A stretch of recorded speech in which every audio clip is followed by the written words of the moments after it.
Okay, I think we got it. No. By the way, I'm streaming.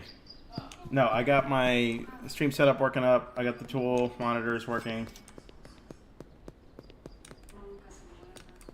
What I don't have is my webcam working, but, you know, what can I do about that?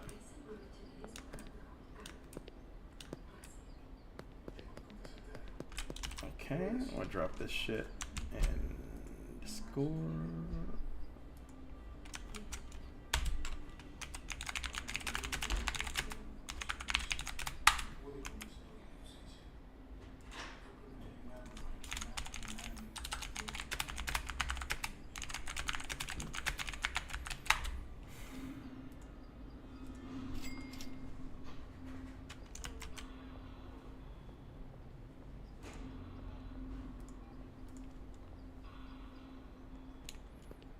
Counterpoints, potato, but yeah, counterpoints.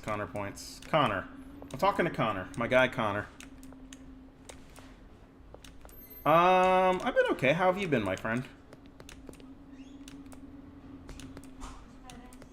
I'm looking to get back into streaming, so we're starting the new year off adventurously. In addition to my New Year's resolution of getting healthy, losing weight, seeing about my mental health, getting all the kinds of drugs I need, all that good jazz. I'm also very sore because I went to the gym the other day, and that's a big commitment for me. So, we're starting it off good. Why is it not great, my friend? All we can do is live life one day at a time. Why do you say it's not great?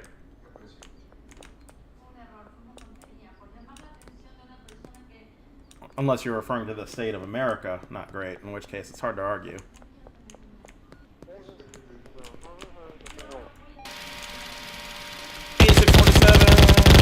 Sorry, I was having fun there. How's the audio coming through there, Mr. Green 3535? Can you hear the video game audio cleanly, as well as my audio cleanly?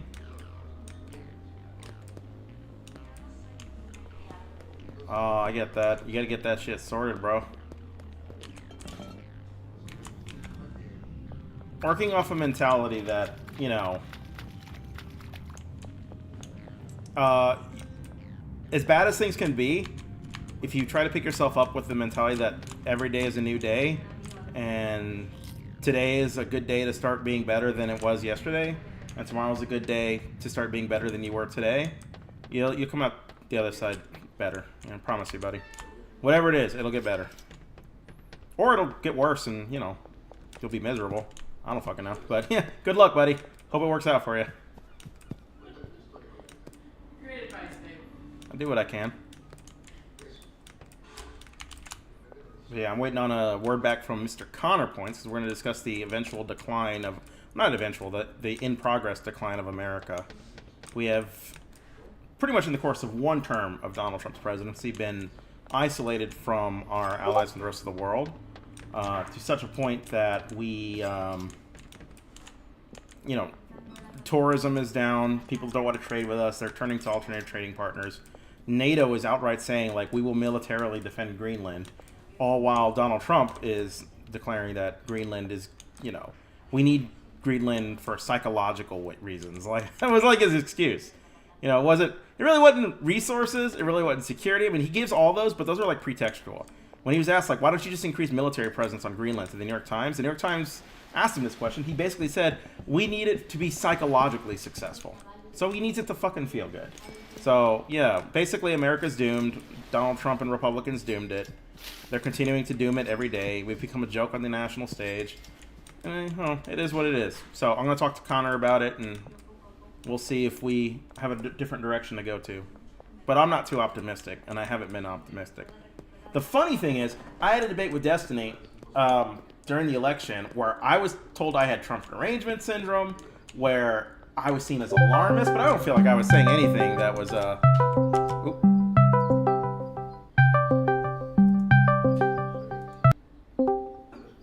Hello, my guy. Hang on, let me see if I can turn my camera on if that works. Can you hear me? I can hear you. I just can't see you. Okay, I'm having trouble with my web camera. I'm having trouble with everything. Okay, you have no idea what this computer is doing to me, my guy. How's it on your end? I mean, audio's great. The life's great. Should I go live so I can expose you to my audience, or did you just want me to hang out and chat? What were you I thinking mean, whatever tonight? you feel like. I wouldn't mind. So I want to start getting into streaming again for the new year. I kind of regret that I stopped making content. I kind of regret that I fell off because I think I have a lot to add. But I wasn't like in a good place mentally, to be honest. No, I But understand. I do want to come back. I'm gonna take a stab in the dark because we got DMs going back like 5 years now. But you changed your name to A27L. Is this LSP? Yeah, this is LSP. Awesome, dude. I literally said your name like 2 weeks ago. Why? I wonder what context. Like Because we were talking about all the fallen soldiers of the. Oh, I'm a fallen soul. Oh, but buddy, I get back up. You have no idea what I'm capable of. I'm up. I'm on my feet. Yeah. Hold on. Let me. I'll go live. Are you still going to use LSP as a handle? Or Yeah, are you going to do LSP's fine. LSP's totally cool. I know A27. Like, okay, the reason I changed it from A27L to LSP. I'm sorry, LSP to A27L is because people asked what LSP stand for, and I had to explain it was really, really stupid.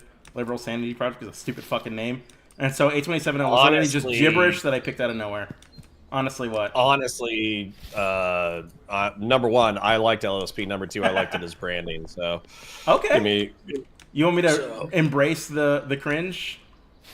Yes. Matter of fact, that's some of what we could talk about. Sure.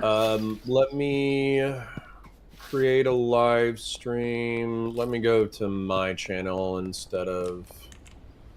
So, fun fact about me: my dad is law enforcement.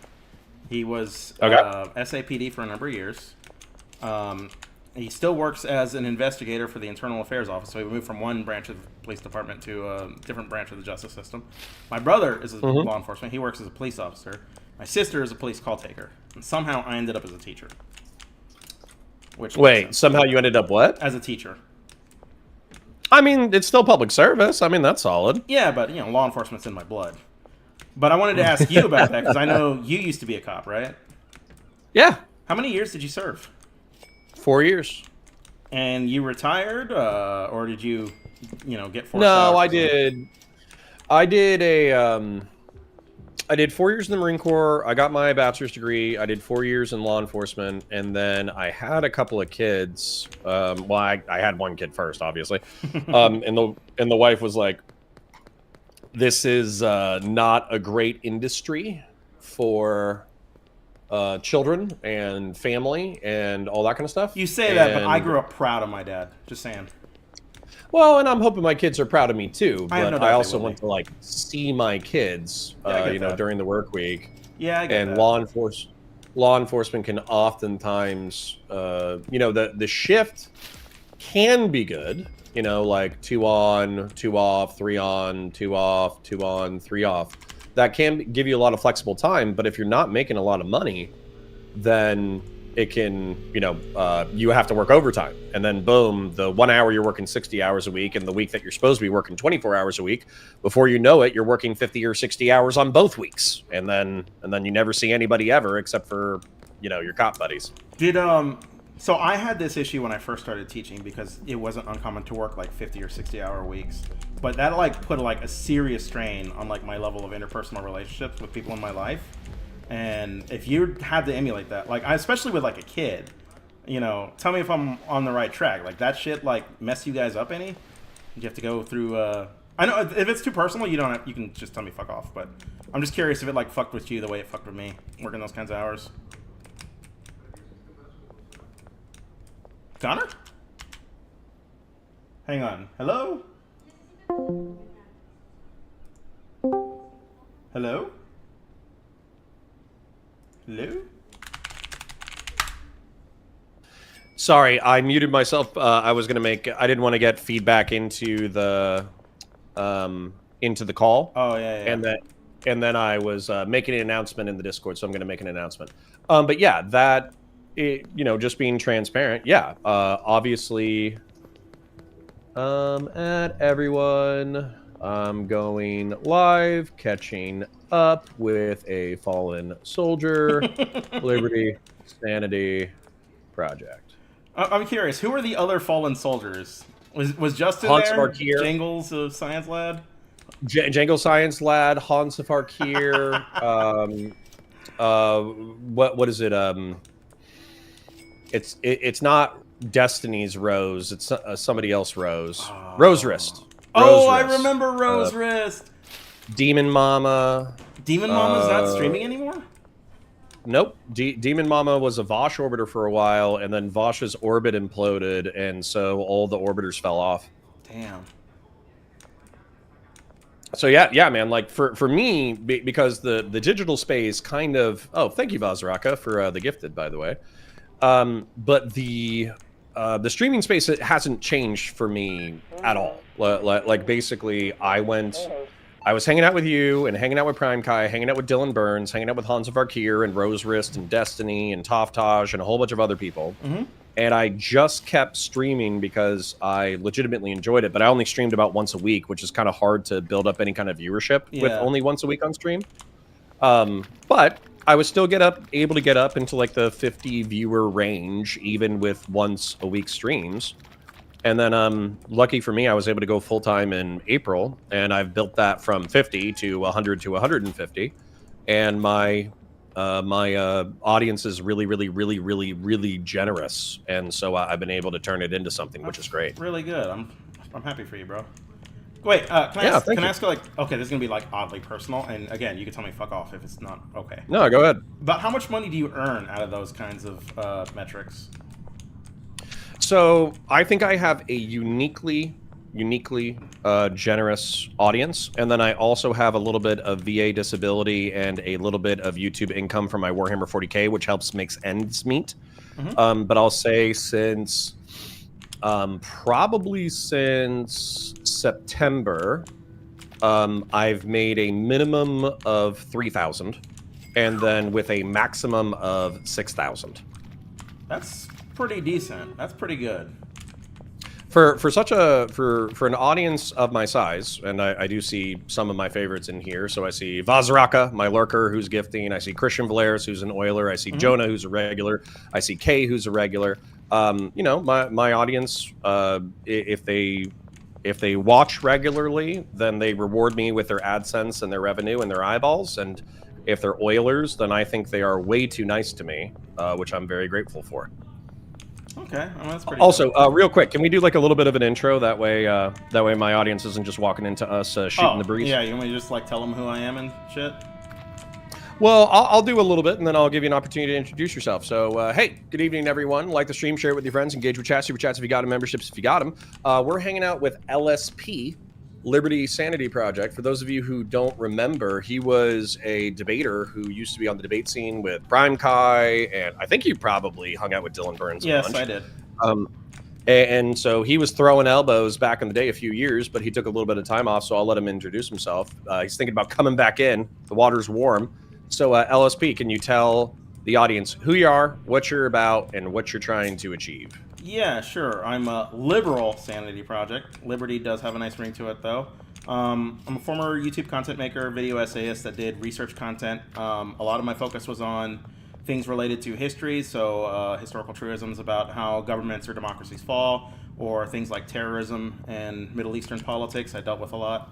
I was in the YouTube debate scene, or the Twitch debate scene, with so many different people, as Connor just mentioned. Thinking of coming back. I want to start streaming again full-time and regularly, but as Connor said at the top of this, support his channel. He's a good dude, and I'm really happy to be having this conversation. Yeah, it's been a while since we've talked, actually. Yeah, no, I was excited. So I recognized the PFP, and then I saw the messages going back to 2021, and I was like, I'm 99% sure this is LSP. You're 99% correct. That is indeed me. Also, I want to show my chat real quick. So I'm 3D printing a orbital drop shock trooper helmet from Halo, and so I got the bottom half done, and so they should be able to see that. I might have to expand it a little bit. It's a little bit snug. It's a little bit tight. But I have ODST cosplay armor that I'm 3D printing right now, so that's pretty exciting for me. Obviously, there's a ton of things going on. I always remember, funnily enough, you were my. I think it's fair to say that you were my Pisco before Pisco became my Pisco. I was your Pisco before Pisco came your Pisco. Okay, explain on that. Yeah. So you and I I don't think that we thought of each other as like total arslers. As a matter of fact, No, I think we had some pretty I good have a lot of fights. respect for you, to be honest. But we ended up on the different sides of a couple of topics, and it did get spicy. We disagree, but we have healthy disagreements, I would say. Yeah, there you go. So that's my Pisco before Pisco. Now Pisco and I have unhealthy disagreements, but I think there's enough fraternal love and history there that we kind of forgive each other when it gets a little crazy.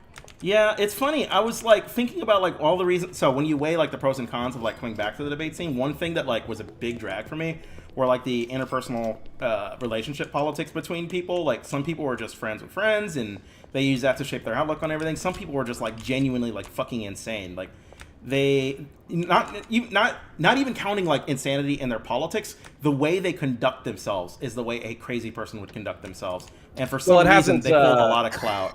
It hasn't changed. Hasn't changed. It hasn't changed at all.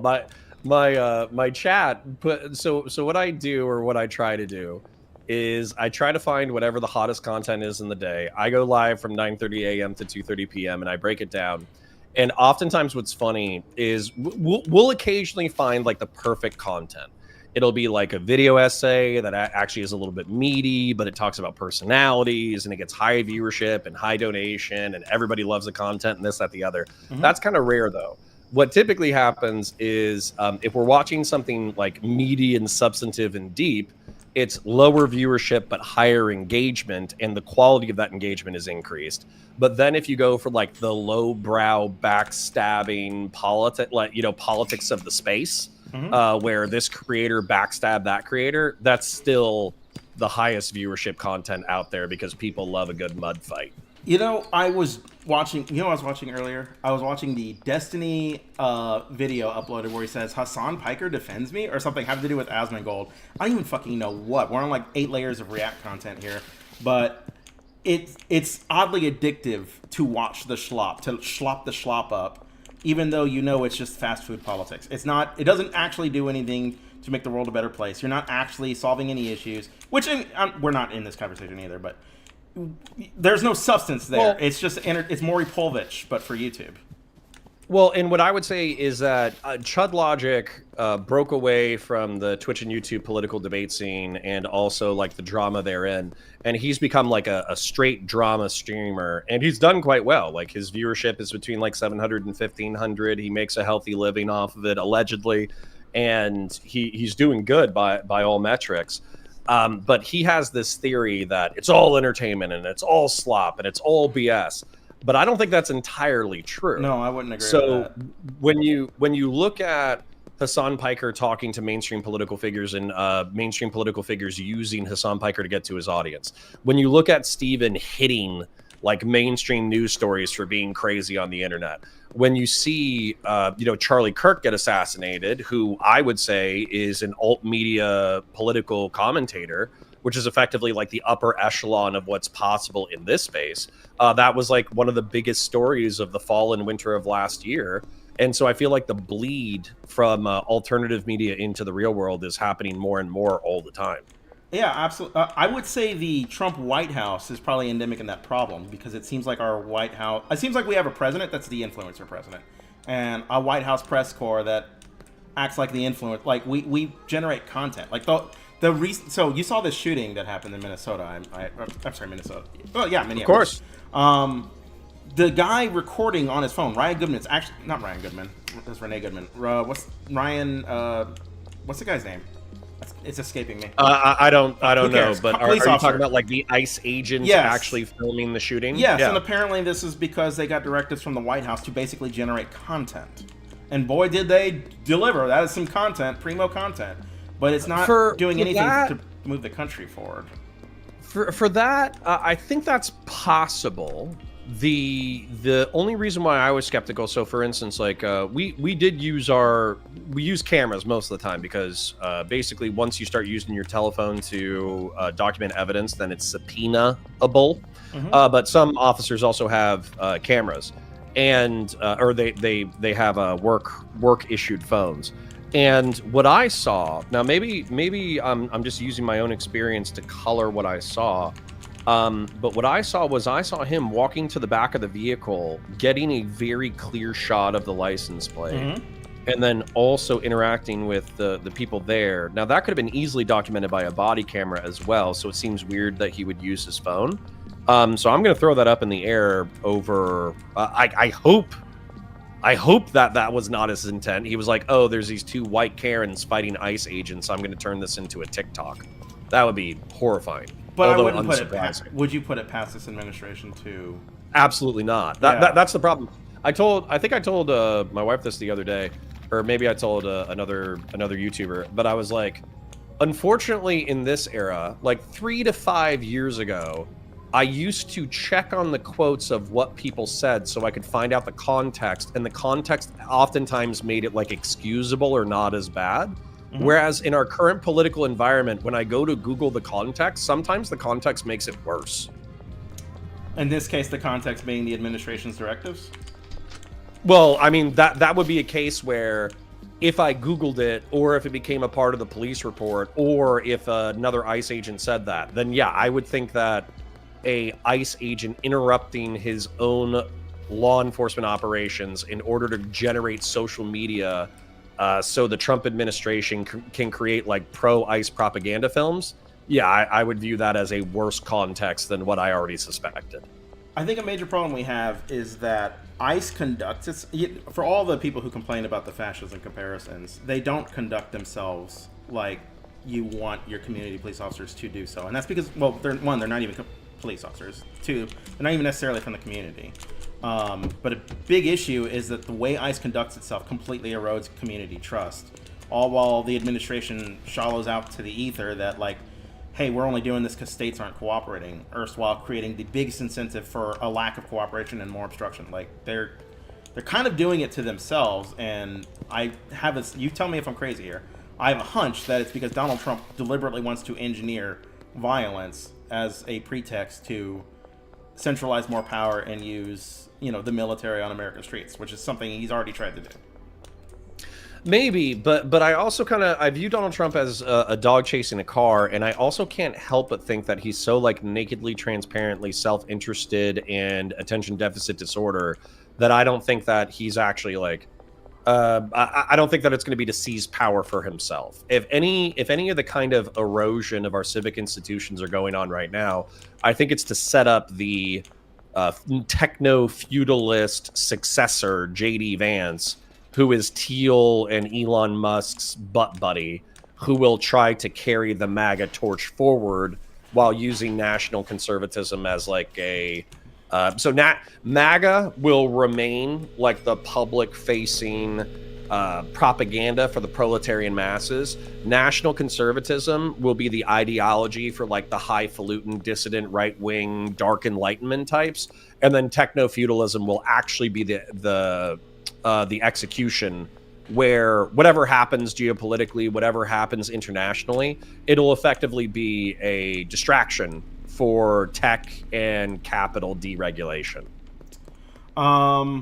Okay, there's a lot to unpack there. I think the one thing I want to zero in on is your proclamation that Trump is ultimately self-interested. I don't disagree he's self-interested, but I think there is more than one motivation that might be driving Trump's actions. And I think he sees the Republican Party, and not necessarily national conservatism itself, but the institution of the Republican Party, as well as the institutions of government which he controls, as a means of diminishing the power of any opposition to him. So it could be that he's self-interested. I have no problem admitting he's very, very much a self-interested individual. But the Republican Party, for the better part of 30-plus years, has been working to chip away at the institutions that govern American democracy. You have Bush v. Gore in 2000, which is widely seen as like a nakedly partisan ruling by a Republican Supreme Court to put a Republican president in the White House. You have 2012's you have 2012's Shelby County versus Holder case. I don't know if you remember that. That's when the Voting Rights Act case got Section 2's pre-clearance formula got tossed out by the Supreme Court. And then you've had Republicans immediately start enacting laws that are restrictive to people's rights to vote. And data after data shows consistently the people who are most negatively impacted by that tend to be minorities. This has been a project that's been going on for 30 years. Trump just does what Trump's always done. He just slaps his brand on it and takes ownership of it. But the Republican Party... Yeah, but I think it's worse. Maybe this is just because I'm getting older. I hope it's not just because I'm getting older. This feels, and I'm intuiting that it's worse. And the reason why it's worse is because when you had things, for instance, like with George Bush, there was some Supreme Court ruling that didn't go his way. And he said, well, the court's the court and they made their final decision. So we don't like it. Maybe we'll appeal it. But realistically, we have to go with whatever the Supreme Court says. That's almost a direct quote. Also, if you check out like quotes about him when it comes to the war on terror, he was actually like very specific. He was like, no, like Muslim Americans are Americans. We might not agree on the same religion thing, but we are not at war with all of Islam and all Muslims. We are at war with a specific radical sect of jihadist terrorists, and we have to isolate them from the Muslim population. And then you could go down the list, but I could probably think of another half dozen lists over the, pretty much through 2016, where the federal government at least tried to pay deference to the constitutional order and the balance of powers. Whereas it seems right now, the Trump administration and JD Vance, they do what they can get away with up until the point they get called out. Then they push it even further to see whether or not anything will force them back within the box. And then they only get back in the box once they're like forced to through compulsions of court or actual law enforcement action.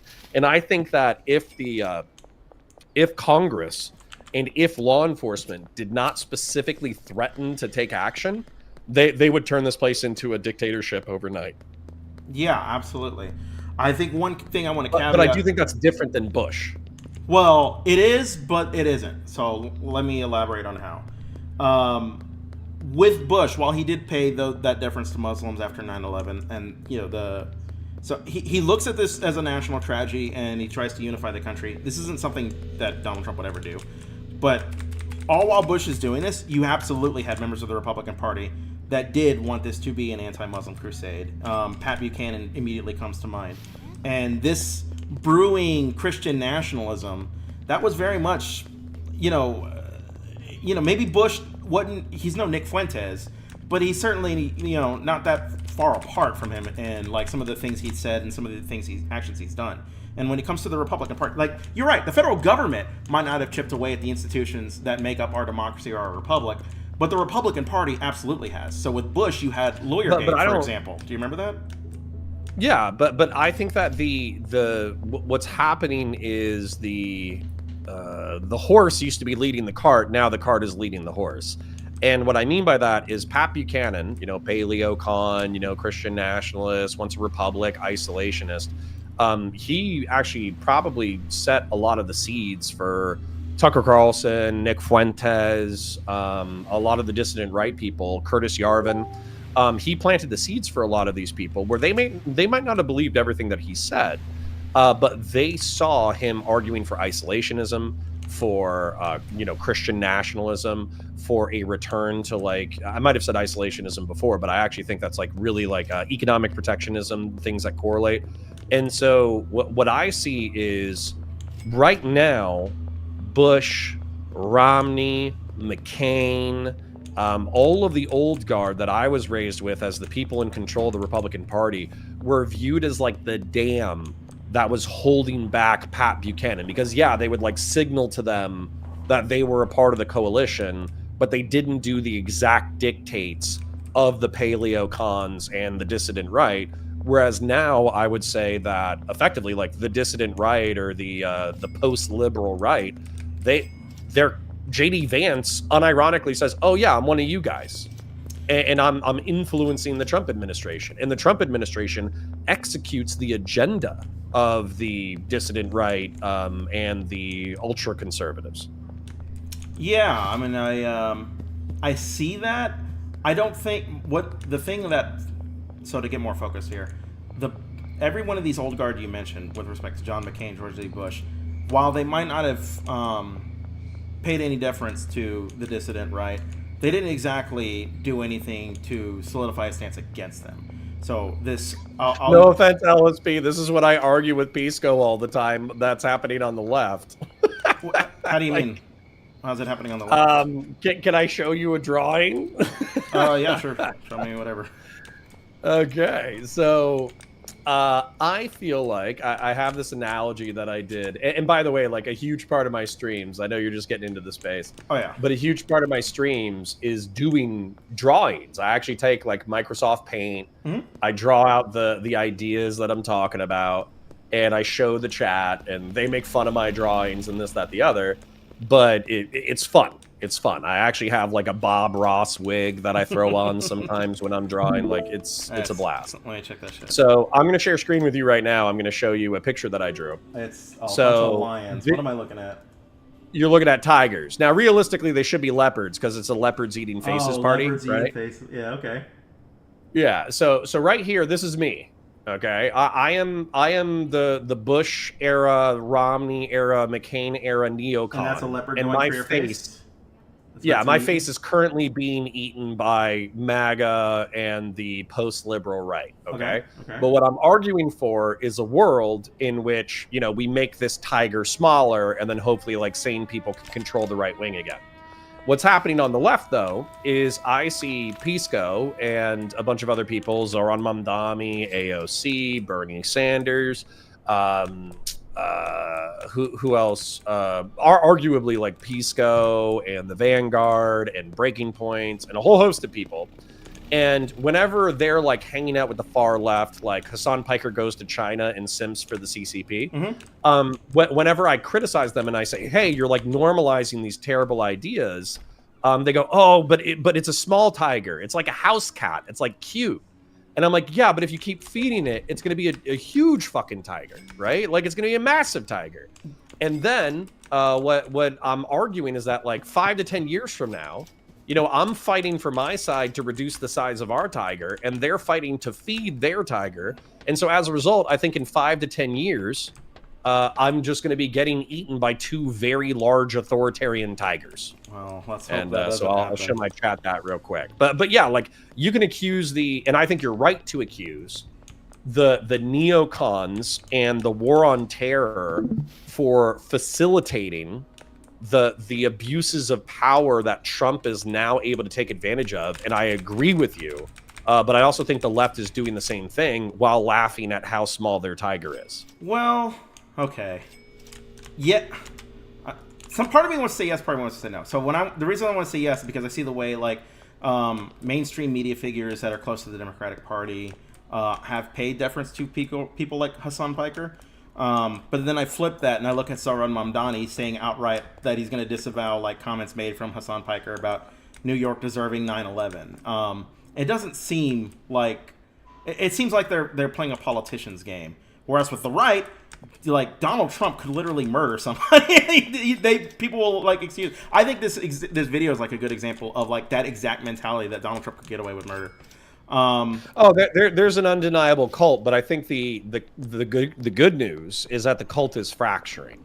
So what I'm seeing with Marjorie Taylor Greene starting to attack Trump, Thomas Massey starting to attack Trump, parts of Trump's base, the podcast circuit. Just to be clear, you're describing 2 people who are going to have no political power in the very near future. Like when the cult fractures, the cult gets dangerous. I still think they're going to have power in the pundit circle. Well, okay, but I mean, like meaningful institutional power, Donald Trump has the actual power. Like you can be the best pundit in the world, Donald Trump will weaponize his DOJ against you. And all the people who could have stood up against that, they're talking a good game now. Like when they actually had the power, they weren't. Yeah, well, I mean, number one, Thomas Massey was one of the co-authors for the Epstein bill, so I actually think he did. And also, you see other things that are for me, they're like, when you've seen Lord of the Rings a bunch, right? Mm-hmm. Great. You remember when Gandalf is coming over the hill and like the sun like breaks? It's like look for me. Helm's Deep and shit. Yeah. Yeah, look for me on the eastern whatever on the third. So who's our Gandalf? Where's the light?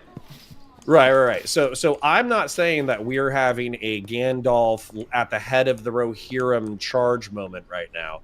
But what I am seeing is I'm seeing a ray of light coming over the hill.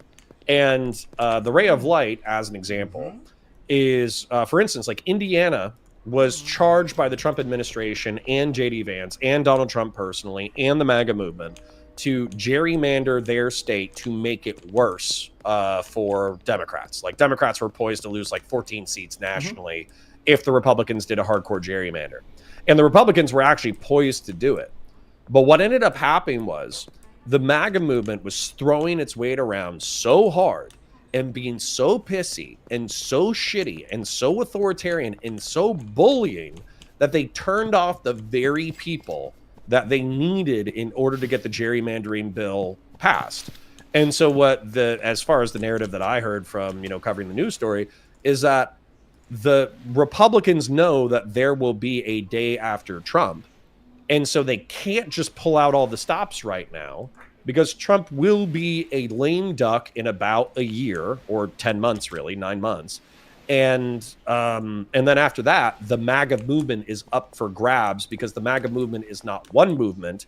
It's like 6 factions in a trench coat. Okay. Granted all that, 6 factions in a trench coat, let me tell you why I don't see the light over the hill where Gandalf is coming. The Republican Party has only grown, in the entire time I've been alive, more extreme and more authoritarian. They have only grown more xenophobic, and they've only... what you just described, that chipping away, that's another example of them chipping away at democracy, right? Let's do mid-decade gerrymandering. And while Indiana might not have worked for Trump, Texas did work for Trump. And just because it doesn't work this decade, don't mean they're not going to try it again. And again and again. Well, I mean, California broke with Prop 50, and they fought back, and I think things are relatively even-keeled now. I don't. I think you can get California convinced in one election to fight back. I don't know if you can get a sustained effort from Democrats or the California public to fight back. And I can absolutely buy that the Republican Party at all will continue to try to make this a norm. That chipping away, doing things like mid-decade gerrymandering, they're totally fine with that. Doing things like, because they've been fine with purging voter rolls this entire time. They've been fine with shortening the amount of days for early voting. They've been fine with tightening the restrictions on mail-in voting. Like, they have been trying time and time again to make people's votes irrelevant. I don't see why that's going to change when Donald Trump leaves, no matter how the MAGA base fractures. Well, so this was a funny thing. This was a fight that we had 3 years ago that I still remember. You wanted to get rid of the Electoral College. Yeah, I still do. And so we had this like really long, passionate fight. Wick TV says, "Who's winning?" We're all winning. LSP is back. So we had this really long, drawn out fight. And what was funny about it was, we should still, by the way, you should win on your ideas, but continue. Yeah, no, and I thought you did a beautiful articulation of it, and I still wanted to keep the Electoral College, but I appreciated what you said. I appreciate it. So what you said was that I said, that, well, we set this thing up where we had a bunch of rural states and we had a bunch of urban states that were industrialized, and the rural states were worried about getting steamrolled and this, that, the other. And if you do this, then what's going to happen is the urban centers are just going to, steamroll the rural states. And what you said is, or what you could do, because you actually have to appeal to the broader population, you could actually hope, like the Republican Party, instead of just fading into obscurity through technocratic incompetence, they could actually make like a passionate argument for why they should be in power and appeal to more people, both in the urban and the rural areas. And therefore, the Republican Party wouldn't be totally destroyed by the Electoral College removal. They might actually get off their ass and do something. And I found that compelling, even though I still disagreed with and it's wishful thinking. Do you see the Republican Party sliding into that anytime soon?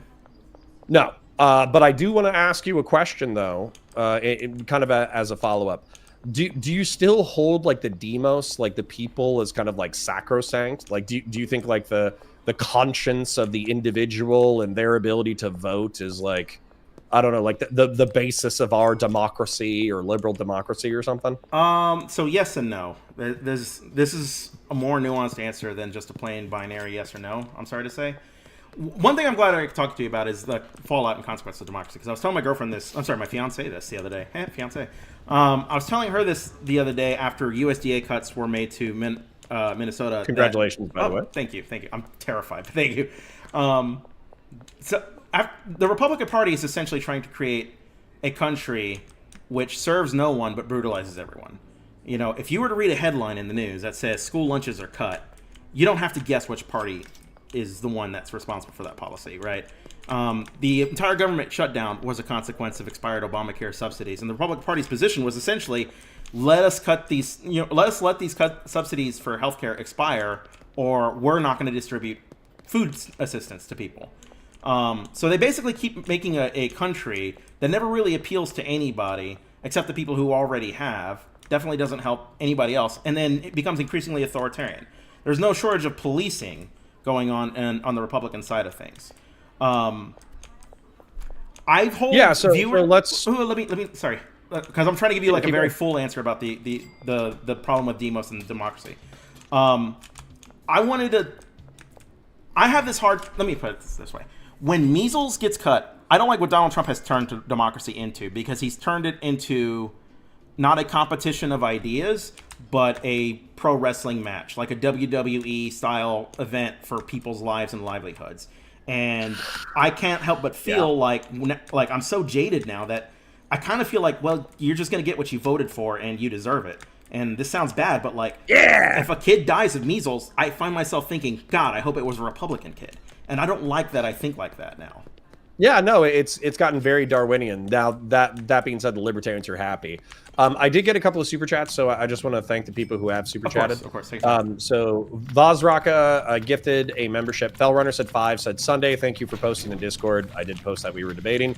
Grassroots with 20 says, I'm in a hotel lobby because Germans only give you one key card and it has to be used for the lights in your hotel to work. And also, coincidentally, decided Dresden was insufficient. Damn, that's spicy. Grassroots with 10 says, if you're in Germany right now, shut the fuck up, have a cup of coffee, and get your bitch ass to work, you slovenly, lazy pussies. Grassroots and I were talking in DMs about how lazy Europeans are. But all of that aside, if anybody has Hans Mayer's contact information, Hans is a routine chatter, and Grassroots is in his neck of the woods and was trying to hang out. So if anybody has that. Now, getting back to what you said. Now, for me, the Trump administration actually proves why I kind of resented the demos at almost all times. Because I felt like you could jingle the keys, you could say the right things without delivering any kind of policy. You could talk with the technocratic vocabulary of a middle schooler, probably an elementary school student, to be honest. And as a result of that, showmanship, I mean, for Christ's sake, Erica Kirk is walking around, her boyfriend or her husband's funeral with fucking sparklers going off. WWE, bro. And when people are like, hey, isn't it kind of weird to be trying to carry on your husband's legacy and you got fireworks going off? She's like, no. Charlie loved fireworks. It's all right, that's so weird. He loved guns too until the end. Yeah, until the end. Well, he might have loved them even after that. We don't even know. He probably didn't have time to think about it. But I mean, there's an example of the jaded thing. He gets killed by gun violence, and again, I don't support the leftists on TikTok, celebrating, but you can't help. There's no way you can ignore the violence of somebody who is so, passionately defending the rights of gun owners to basically carry guns, any type of gun, anywhere with no real restrictions, ends up getting assassinated. Yeah, but I don't. With the gun policy, I would have to. This is where everybody tells me to start being a liberal. And, no, you don't have to. You can still defend guns. I'm just saying, we can't ignore it either. I would have to write you a 10,000 page thesis paper for why that's not the indictment I would go with. I would say. But just to be clear, I wouldn't either. I'm just pointing out the irony that. Well, for me, it's the callous disregard for American lives with which he showed. It's not for me. It's not that you should restrict law-abiding gun owners more because of mass shootings or whatever. We could craft better policy to deal with either mass shootings or political assassinations. We should, but we don't, and it's because Republicans stand in the way of that. But that's what I was going to say, though, is that I think his callousness about the victims of gun violence is more the irony there. But all of that being said, yeah, you're right. Watching Republicans get hoisted by their own petard is about the most amount of joy that I've gotten over the past year, and a lot of the joy is very dark. So as an example, we have this probably the dumbest person in Twitch and YouTube politics. His name is Admiral Gibbs. Yeah, I know. I've talked to him. Yeah, he's pretty dumb. Yeah, I unironically. I think he's one of. I can't believe. I know rich. He hates you. Oh, I can believe he's rich. He gives off spoiled rich guy vibes. Well, right, but I want to point out something that was so ironic about about what happened in the past 6 months. So about 6 months ago, he does this debate with Destiny, and it's live, and he's dressed like a slave owner pimp from like 1870. Yeah, I remember it. He with the red suit and everything. He looked sharp. And so in that argument, he was saying that, oh, he's ecstatic now because Trump's bringing back the economy because cattle is doing so well. Well, what he neglected to tell people is that tariffs and disease had destroyed the cattle population, jacking the price of beef prices, and so he was effectively making money hand over fist off of the misery of American consumers. Then, I think he actually had the nutsack to tweet when Donald Trump had announced that he was going to be reducing tariffs on beef, and he was going to open up importation to Argentina, and cattle prices plummeted. He had the fucking cojones That's a wine. to bitch about how him price gouging the average American consumer. Now Trump had fucked him over. The and so irony, that's you ask Admiral Gibbs, he says he's a capitalist. He would swear by it every day. Well, right, and so for me, that's just it's irony so rich. It's the equivalent of like a rich cheesecake. It's delicious. What does it say? So anyways, but that Schadenfreude, you're right. It comes with actual harm, actual death, actual injury, and the Schadenfreude. I wish we could just avoid it entirely, right? Well, we can't. So here's the issue we have. Yeah, we got to learn the hard way. You were defending the Electoral College earlier. I don't think we exist in this situation where we are trading Schadenfreude over human misery. If Donald Trump doesn't get elected, he's the head rot of this political system, and I don't think Donald Trump gets elected if you don't have the Electoral College. In fact, it's the case that the last two Republican presidents wouldn't have been elected if you didn't have the Electoral College, and that in itself seems to be a source of division and not unity in the country. That we can't just say, we put aside our differences and come together. When we disagree in the marketplace of ideas, the marketplace of ideas has no bearing on who gets to be our leader. It's a antiquated system of electors, that no other country does. And all it's done is lead to the most incompetent forms of administration lying to themselves that they have some sort of a mandate to act with cool and callous disregard that they've been doing. They cut everything. Food aid is cut, healthcare is cut. Things people need to live are regularly attacked by the Republican Party. There's no plan for homelessness. Under the Republican plan for homelessness, it's just dying. I remember asking Admiral Gibbs this. He said their plan was just let's criminalize homelessness. They don't have a plan for healthcare. They don't have a plan for homelessness. They don't even have a plan for immigration. They just don't want immigrants. That's their entire MO. And it seems we only got here because we got rid of technocrats, because we embraced this sort of a democratic populism that lets us game the Electoral College, rather than actually win on some substantive ideas. When Donald Trump was asked for his healthcare plan, he had concepts of a plan. He still has concepts of a plan. Yeah, I know. We've reached absurd levels. I think one of the funniest things that's happened in the past year is it's a quote from Andor, right? It's a quote from a Star Wars show. I need to watch that. But weirdly enough, George Lucas was unfortunately prescient with his social commentary. But in Andor, they said they don't even bother to lie well anymore. I suppose that's the ultimate humiliation. And I think that's one of the funniest things about the Trump administration is they don't even bother to lie well anymore, which is frustrating. They never lied well. I do want to address this comment real quick. Their very first lie was the 3 million, the biggest inauguration ever, period, from Johnson. Yeah, I know. It's all downhill from there. But Wowman542 says, would you rather be trapped in a room for 72 hours with Gibbs or Rob Noor? Rob Noor all day, but also imagine the memory TV meme where it's I would rather kill myself at the airport. I'd rather Gibbs. Imagine that meme in your head. Well, I feel like I can talk to Gibbs, is as obnoxious as it can be. Rob Noor we just got bulldozes over you. Oh, I know. He hates you. I don't hate him. At least I don't think he hates me. The reason why we got beef was because in 2024 I worked with Progressive Victory because they said, hey, come be our token Republican. We'll pay you a little bit. And then you get paid good for that? What's that? Did you get paid good for that? I got paid. Capitalism, baby. I wasn't able to retire, but I got paid well. Yeah, that's capitalism, baby. Tell Rob to ante up.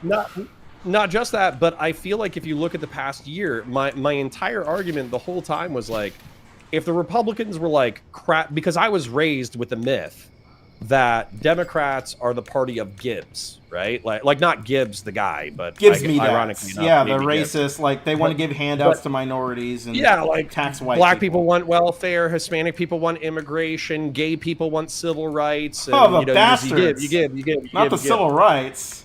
I know. When right? will it end?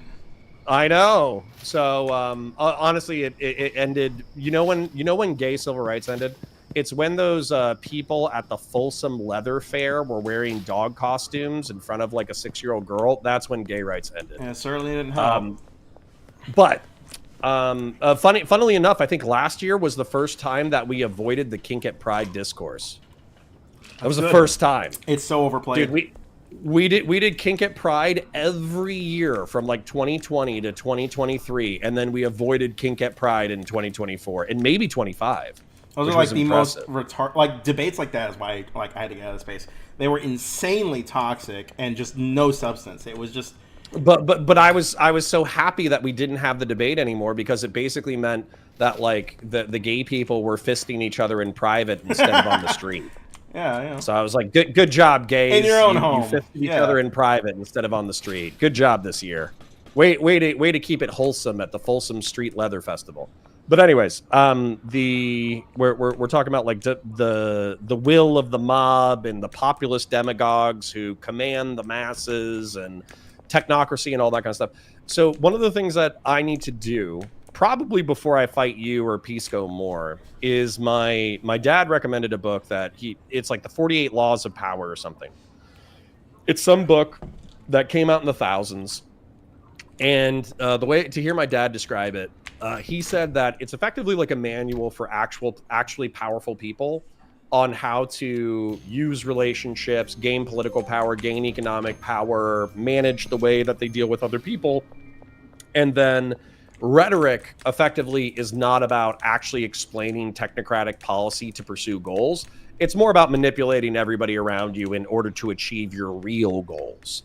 And so I haven't read the book yet, but I do want to read it because I'm kind of sick of being one of the few people who like I'm going to keep telling the truth. I'm not saying like I'm going to become Machiavellian. But I'm kind of sick of being one of the few people in politics who just says what I think and is trying to explain technocratic policy, trying to convince people that I'm correct about a topic. While it seems like I'm surrounded by populist demagogues who just say whatever is convenient to achieve the most amount of clout, money, and power possible. And then those people succeed. Meanwhile, the earnest people get burnt out and fall out of the game.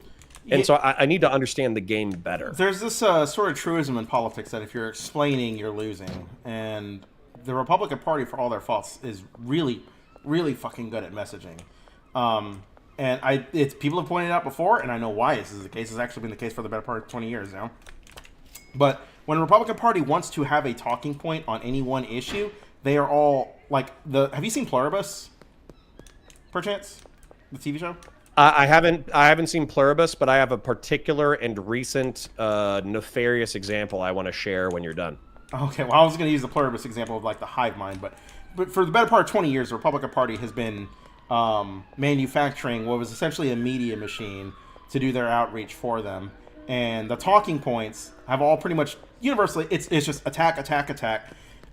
There's never any point of defense. You know, their defenses suck anyway. But they don't talk about policy. And that's kind of where we've gotten as a country.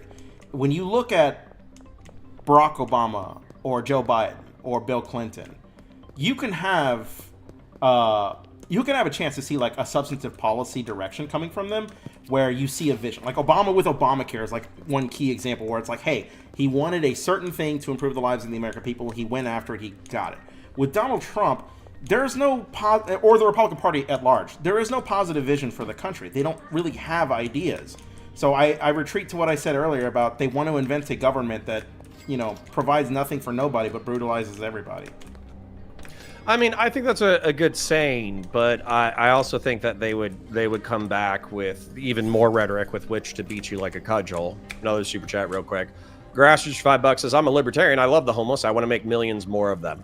unironically, I think libertarians want to live in like South Africa or Somalia or some shit. Like they want to be able to drive like Land Rovers through the slums to get to their like mansion. But when it comes to this stuff, though, this is where I think the Democrats, honestly, man, like, trust me, there are days where I just want to say, like, fuck it, I'll be a Democrat. But it's not because I think the Democrats have become better in the past 5 or 10 years. It's because you guys fucking suck so bad. You clearly need the help. I know. So just as an example, like, you're correct. Biden, Obama, etc. They would not populist demagogues by any stretch of the imagination either. Sorry. Well, I think Obama used a lot of flowery rhetoric, but he's not a but demagogue. Not demagogic rhetoric. That's a big difference.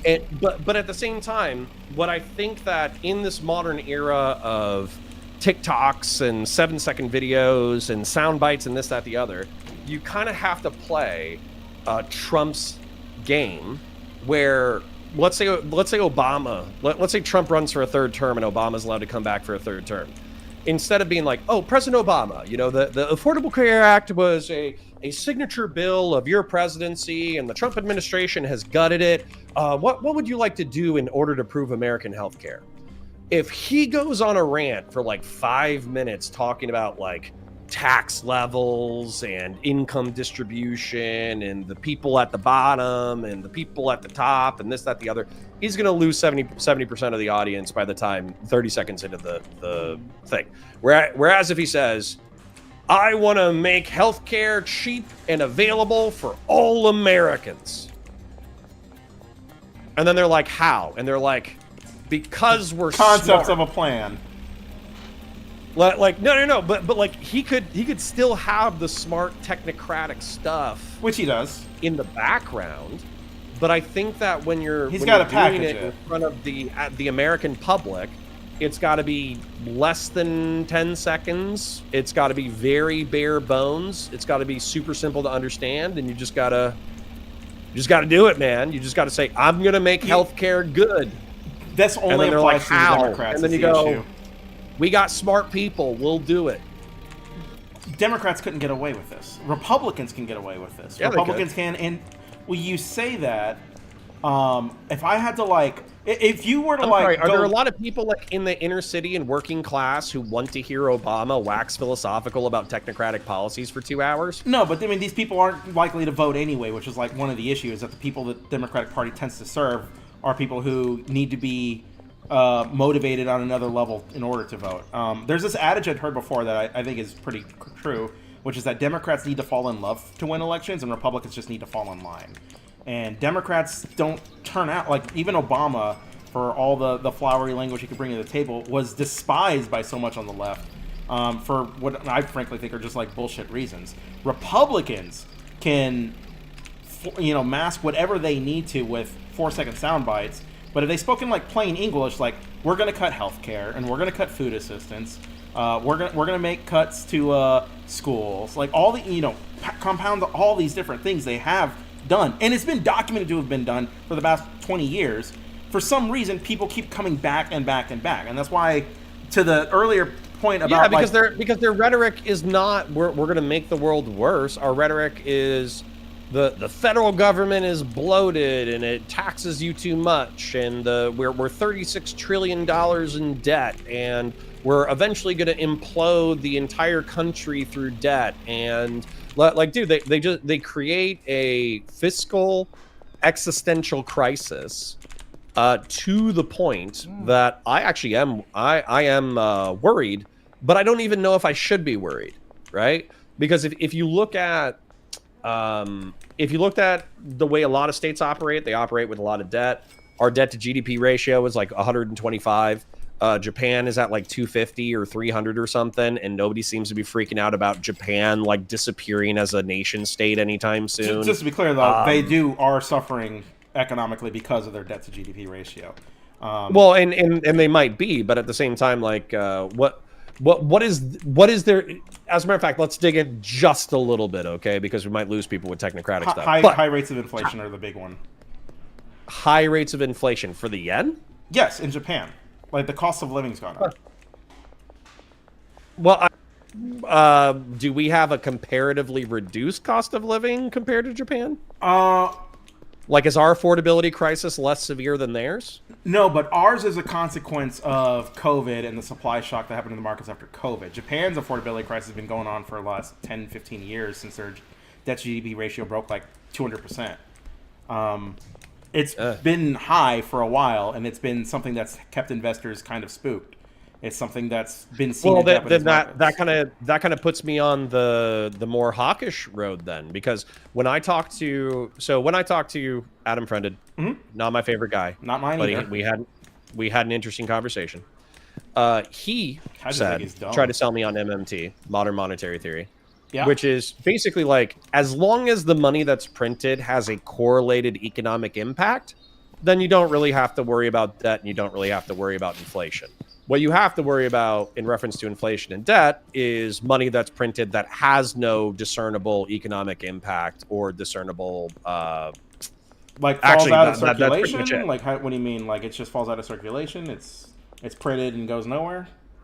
No, well, right. So for instance, like, if you had the ability to, let's just say that we wanted to print $1 trillion for a purpose tomorrow, right? A Trump coin. And one of them was just stimulus. You know, Donald Trump or whoever just wanted to make the American people happy, so he just threw an extra $1 trillion in circulation. Yeah. That's going to be inflationary. That's going to fuck with the economy. However, if you had $1 trillion that you wanted to print, and then the $1 trillion was put into nationwide high-speed rail, or the next generation, right? It repays in dividends. Well, right, but there's a correlated, tangible increase in economic activity, not just at the money being put into the economy, that way it spends, but also there's something there that has grown. It's sustainable on the production and consumer level. Consumers are going to continue spending on transit and production. You need a production line to maintain and then that grows the cities that are connected to the infrastructure. It snowballs. And yeah, I see that. It snowballs. So if we have to explain this to the average voter, they're going to be lost. Well, but that's kind of my point, is that, once again, you and I are having a conversation as people with above average IQs who are into Twitch and YouTube politics. Whereas, once again, if you're communicating this to the broad masses, I would say, don't worry about us printing money. We're going to build cool stuff that's going to make America great. One problem I have with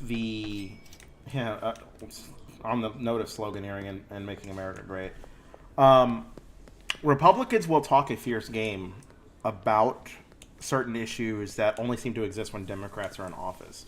And they're very good at hijacking the public's imagination when it comes to those issues. We're in an age of, for instance, book bans. But I don't know if you remember, like 5 years ago, critical race theory was all the rage. And it's like, well, these papers, they use, some inarticulate ways to refer to things. And this ended up being an issue that we needed to take over entire school boards from now.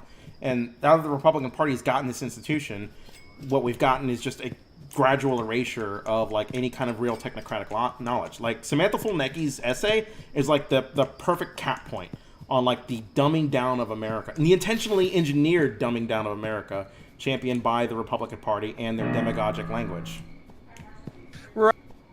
Real quick, I got a couple of donos I want to read. So, Grassroots for 20, I'm done being evil. Sorry it's 3:30 a.m. and being in Europe just continuously reminds me that Europe is like America if it were effing terrible. Last one, I promise. You can keep talking smack about Europe while donating money, Grassroots. I'm not going to complain. Grassroots also for 20 says the U.S. has functionally operated as if MMT was sustainable because we are the global standard of currency. The other phase of MMT is speculative investment. One thing that terrifies me is the way the Republican Party has engineered our isolation from the rest of the world. So we've got retreating from all those UN treaties that we're signatories of. We definitely are not acknowledging or respecting international law, especially with respect to the Maduro, essentially kidnapping. The Maduro thing was wild, man. That is impeachable, completely impeachable. Well, let's break that down in a second. But I want to put a pin on what you said, because you said it a couple of times, and I want to make sure that I actually address it. So what you said effectively is Republicans have been on this slippery slope for a while. Donald Trump is a predictable result of what they've done over the past 20 or 30 years. Yes. They don't have actual technocratic policies that they're suggesting, despite what their rhetoric would have you believe. And what they effectively do whenever they seize an inch of power is they just gut social institutions. That way, the average person, middle class and working class life is worse. And the only people who benefit are the people, like, basically, in my opinion, legislative capture parasites, effectively the people who are so close to the legislation that they can individually benefit from the deregulatory legislation. And I agree with you. I think the Republican Party has largely been evil for a while now. But the in reference to the Maduro regime, if you wanted to get into something specific, yeah, what's interesting about the Maduro regime is on Friday, I was like, this is a military invasion. This was done without the sanction of Congress. He doesn't even have an AUMF. He's unilaterally committing war crimes in the Caribbean, and he's unilaterally committing war crimes in, Venezuela. True. And, he should be impeached. I think these are all factually true statements, by the way. Sorry, what's that? These are all factually true statements.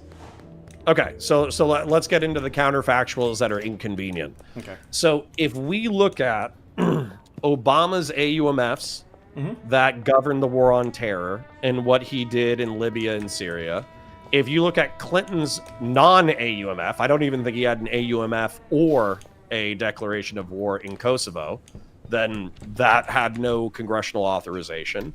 If you look at Reagan, Grenada, Lebanon, I actually think had an AUMF. Grenada did not. And if you look at Herbert Walker, which was actually after Reagan, but Herbert Walker invaded Panama without congressional authorization and deposed the leader. And Congress did not do anything any of these previous times. And this history stretches back arguably 200 years where the United States military, up to a declared war with nation states, the president has just done whatever he's wanted to do without sanction from Congress. And even if Congress said, oh, yeah, this is bad, we don't support this, they typically just kept funding the operation anyways. So here's where I might differ with those counterfactuals. One is the status or nature of the person who holds the executive power. So George Herbert Walker Bush, Barack Obama, George W. Bush, Bill Clinton, while they might not have had, I can't speak for the level of congressional, I don't agree with your Obama examples, but I can't speak for the levels of examples you got with Bill Clinton or HW or Reagan.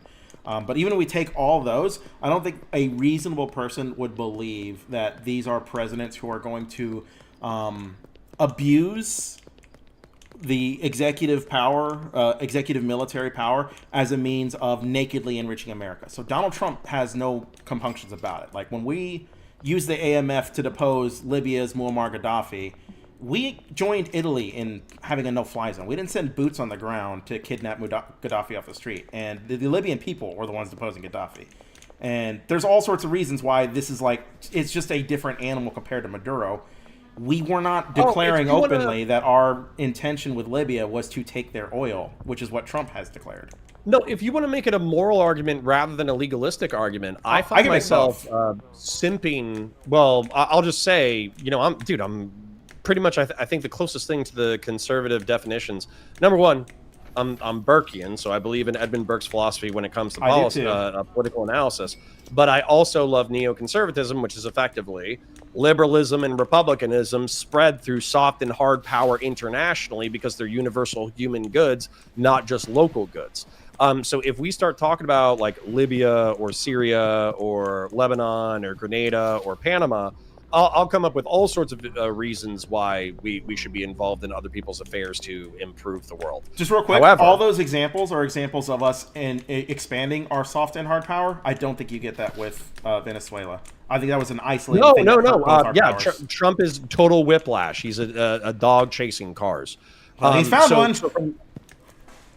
Well, I was going to say from a moral perspective, I'm with you 100%. But then from the legalistic perspective, I don't know how you're a member of Congress and you say, yeah, we're going to impeach Trump for unilateral military action in Venezuela, compared to, once again, all the other historical examples that I cited. Well, I don't the way know you what sell it is by difference you saying that we articulate. need to start putting our foot down because we have all these historical examples, and it can't just be the case that the president can just bypass Congress.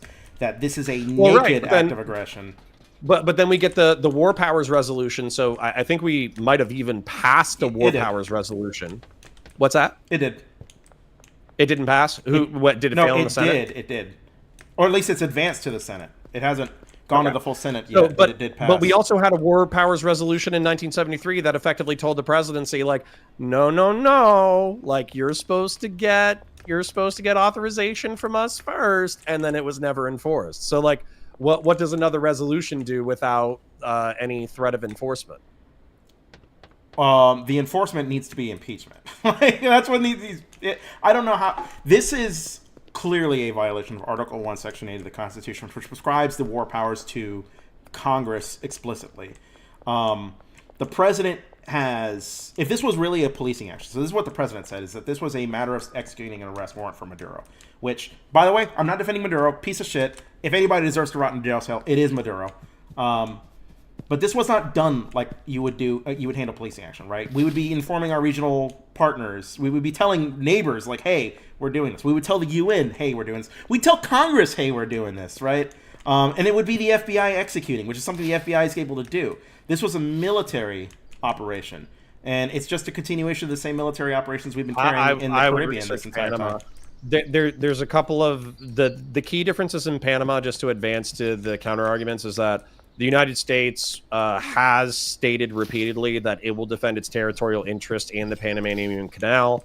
The state of Panama declared war on the United States prior to the invasion. Manuel Noriega was, I think he was a part of a military junta. He was the military dictator, yes. Which can justify using the military for that kind of policing action, by the way. And then I think there was also like a gunfight that actually killed like a couple of U.S. military service members a couple of days before the invasion. So those are the things that are separate. But if you look at these things are identical, which is that without congressional authorization, the president of the United States authorized a large-scale military invasion of another sovereign nation and deposed and captured its leader under auspices of a law enforcement operation. And in that way, Panama and Venezuela are almost identical. Do you think there should be no repercussions for the Trump administration for? No, there should be, but I just think that I think that if you want to set this precedent now, you have to set that precedent going forward, because effectively, like, once again, I could go to Libya, Syria, Kosovo, Panama, Grenada. Like, dude, this has been common since our inception. Yeah. I think it has been common since our inception. We have damaged our reputation with the rest of the world as a harbinger of justice and liberty, purely as a consequence of the incompetence of past administrations and their military actions. And while I think some of these actions are justifiable, I think like ISIS is an example of like where people, I hate people who call Obama a war criminal. They drive me insane. But I mean, like, this is like an apocalyptic group you fucking have to deal with. And you got an AUMF that you can point to as some previous justification. I don't think you could see an impeachment for Obama the same way you could for Donald Trump. That while you have all these actions in the past... Can I illustrate it? Sure, go for it. So the issues with Obama is that the AUMF that was in effect and used for military operations in the Middle East and North Africa, it's the 2001-2002 AUMF. Yes. Where it states effectively like, we can go after anybody who helped perpetrate 9/11, any jihadist organization that threatens the United States, and any terrorist organization that is imminent threat of conducting a terrorist attack against the interests of the United States or something like that. Mm-hmm. Now, the problem with that is that the way that Obama maneuvered in Syria and the way that he maneuvered in Libya was to take sides in a civil war against governments that had not participated in 9/11 and had not sponsored terrorist organizations that had gone after the United States. The closest that you can get to that is Bashir al-Assad during the Iraq War, he said, "Hey, I don't want jihadists as a part of my country. If you want to go fight somebody, go fight the Americans." That's the closest you can get to like Bashir al-Assad sponsoring terrorism against the interests or against the United States. And that was arguably like irregular warfare from non-state actors that Bashir al-Assad didn't even have good relations with. And then same thing with Muammar Gaddafi. The jihadist terrorism that he participated in, to my knowledge, is the 1983 Lockerbie bombing, which did kill U.S. citizens, but I don't even think there's direct evidence. Like, we think that he authorized it based off of the players in the game, but I don't think we have like an internal memo from the Libyan government from Muammar Gaddafi saying, yeah, go do a jihadist terrorism in Scotland. Yeah. So once again... Well, you're not going to for all of these things, in fairness, but... I would but then I think that falls outside the AUMF. It does, but I don't think you need the AUMF for those military actions per se. One reason is that there are international laws that say you can't use chemical weapons, for instance. I think this would just fall under like a broader policing action that the United States has as part of like our partnership with UN and NATO. So I don't know if you remember with Muammar Gaddafi, it was actually a NATO operation where it was Italy that was initially enforcing the no-fly zone. We had an interest in stemming the tide of refugees making their way into Europe, and obviously we are worried about the outgrowth of terrorism, which Libya is certainly no shortage of. There were all sorts of reasons for us to get involved, and one was imminent, like, massacre, like a responsibility to protect R2P. We were worried that the Libyan Air Force was going to start conducting airstrikes on Benghazi that were going to kill innocents.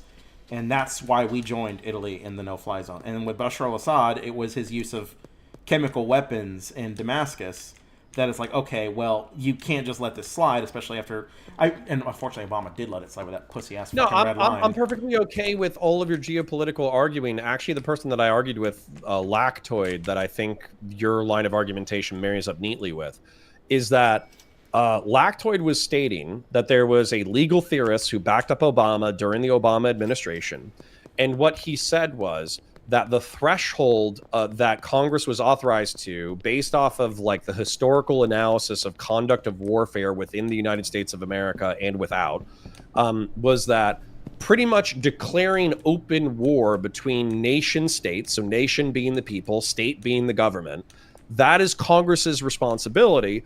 But as the chief executive of the armed forces, there's a whole bunch of other things that are armed conflict and acts of war, but they fall outside the bounds of war. And so as an example, taking sides in the Civil War, you articulated all of our geopolitical interests, and if you didn't, you were about to, in Syria, in Libya. And so as a result, the United States is not declaring war with Libya.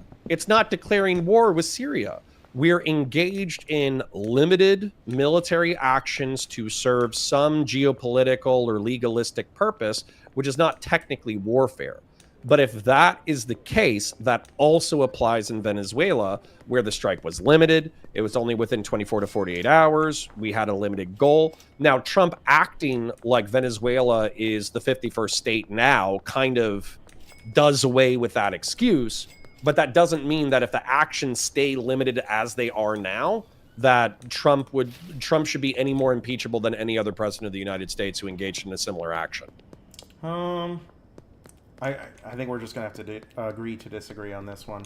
I see it almost egregious that Congress, that oil companies were informed of this operation before Congress was. I see that the if you want to tell me Trump is uniquely dangerous and self-serving and stupid and wild, we already know that. Then instant concession and agreement.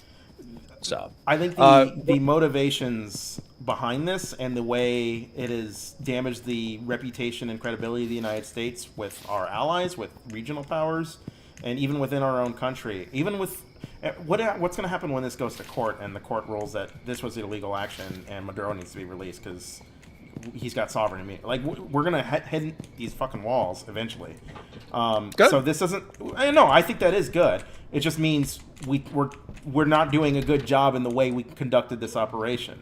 I mean, it's really cool that we can surgically extract somebody, but I think that it becomes grossly impeachable based on all these predicates I just laid out that do not serve the interests of the United States, that just make us look bad. That just hurt us, you know. I think we just have to ride it out, man. I think we have to ride it out, and then we have to beat Vance. And real quick, another super chat. Thank you, Grassroots, for 10. One of the things I liked about Obama was he was pretty openly a hawk. I'd rather be a hawk than a rabbit. I mean, that's true. But so when it comes to what we have to do, though, with the Trump administration as it currently sits, I'm hoping that the Democrats are pissed off enough. Like, if you can't get pissed off because your subsidy for your health insurance fell away, cost of living didn't really come down that much, tariffs are even more inflationary, the Trump golden age never came around, Trump, despite claiming to be the candidate of peace, bombed Iran and unilaterally kidnapped a sovereign of a different nation. The crypto scam. Like, if this can't motivate you to vote, then nothing will, right? Yeah. And so and I'm you get what you deserve. What's that? And if that's the case, you get what you deserve. Kind of, yeah. But I'm hoping that this is enough to motivate people to, they don't have to vote Democrat, but they need to vote at least anti-Trump. And for the midterms, I'm hoping that they're a bloodbath. Now, there's a reason why I think it's set up in the midterms where the Republicans don't have as much to lose as they normally would. They just don't have as many vulnerable districts as is usual, I think. But I'm still hoping that they take a huge kick in the dick. And if they do, then I'm hoping that Trump is a lame duck for 2 years. And then boom, we just have to ride out a lame duck Trump presidency. And then we actually have to fight a Vance presidency, presuming that he's actually like a sociopathic, Christian nationalist, techno-feudalist, post-liberal, Yarvanite psycho. So I can grant all of this. My concern isn't necessarily the next, 3 years of the Trump presidency, or even the next 4 years of a J.D. Vance presidency. It's the next 30 years of this election was stolen. The election was rigged. It's the next 30 years of the Somalis invading Minnesota. We need masked men. We need military in American streets. Like, we're not walking in a direction you really come back from. We are, like I said, we're chipping away at the institutions. Well, welcome to the age of... Welcome to the age of alt media, King. You can start making money here. You need to figure out how to turn on your fucking camera on multiple applications more than once. I do. But then you just need to get out here and throw some fucking elbows for the entertainment of chat and take some super chats. Some other time, can you please help me set this shit up? Because it is so difficult for me to get a hang up. I need to get a new webcam. There's a lot of shit I need to do. I need to fix. Starting with, I need to get a new webcam. But I'm trying to figure out the multi-stream thing. I don't know how to set up widgets or anything like that, so this person follows you, this person, I want to stream on both Twitch and YouTube. There's a lot of shit. Hopefully you can set me up with that in the future. But you hear my point about I'm not necessarily worried about the next 4 years, I'm worried about the next 30. Sure, but then that's where I'm hoping that we're a small community, the community of Girl Hottest. I would say there's around 50 ardent members, and then probably 100 people watch routinely and 150 people on a good day. And of course we want to grow. But I would say that we just want to carve out our space of the internet and also carve out what we can do to improve our corners of the world. I was thinking about this the other day. Actually, I was thinking about this today and yesterday. So the goal for me, I think that you and I can agree, hopefully, that it takes, you got to grind to get to your 50, to get to your 100. Yeah. But the people who have really made it, in my opinion, are the people who routinely go live to 1,000. And those people have routinely told me that they make six figures, basically. And for me, six figures is enough to pay my bills, it's enough to pay my taxes, and it's enough to take around 10 to 15% and do something good with it. And so I want to take 10 to 15%, and I want to do something good with it. But the good I want to do is disaster relief, or doing a community event where we all go to the local dog shelter and try to get dogs and cats adopted or some shit like that. Mm-hmm. And it's got to be the small things, because these big things are so far outside of our control. The geopolitical position of the United States in the world, isolationism versus international neoconservative hawkishness, the military-industrial complex bribing our Congress in order to sell Israel more weapons so they can develop newer and cooler drones to kill people with. All of that shit is so far outside of my sphere. I can really only talk about it. The only thing that I can actually do is take my limited sphere of the internet, take the limited amount of money I have, and apply it towards like incremental human and animal good in my immediate sphere.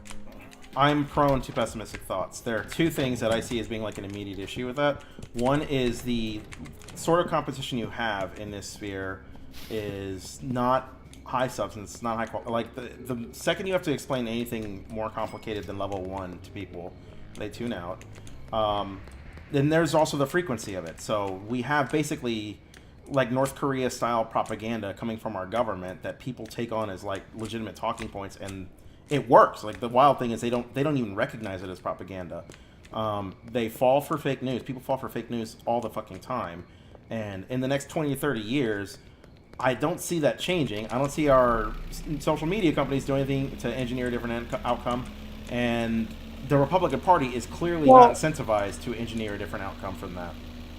I think you just fight the good fight, though. So for instance, like, although I do understand it's a losing proposition, there was an example that I wanted to bring up to you earlier that I'll bring up now. Mm-hmm. So when it came to the extension of the Affordable Care Act subsidies that did not get extended and ultimately resulted in everybody's health insurance like doubling or tripling over the past month, and then not only did that happen, but also not only did that happen. Oh, okay. So the way the Republicans were fighting it was the Democrats did the government shutdown, not just to protest that, but also to, or not just to protest that, but to protest other things. But the ACA was like the crown jewel. Like the health insurance subsidies were like the main thing that they were focused on for keeping the government shut down. But the Republicans doubled down and then started threatening, I think you probably remember this because it was totally insane. They were threatening shutting down like nationwide food stamps for a month. Yes. In order to get the Democrats to break. And the Democrats did break. They did bring attention to the ACA subsidies. But the rhetoric that the Republicans were doing, which you could say was a lie, and I think is absolutely a lie of omission. Let's be real, it's a lie of commission too, is they said that the Democrats are holding food stamps hostage because they want to pay the medical bills of illegal immigrants. Yes, right? I recall this. And so the lie of that is that illegal immigrants get health insurance from the federal government. That's the lie.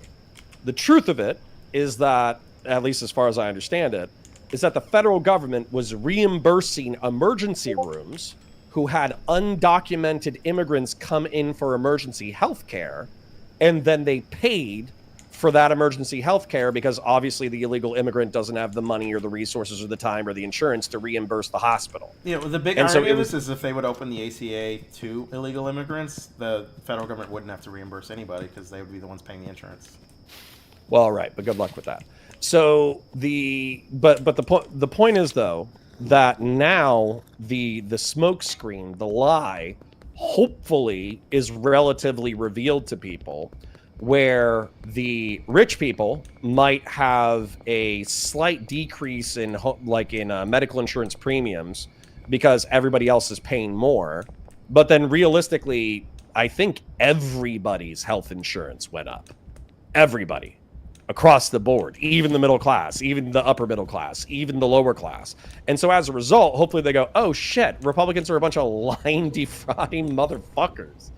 Yeah, but it costs more to treat the uninsured, which is the reason.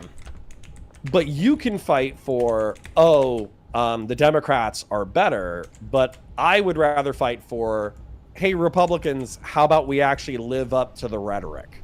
Now, it's failing.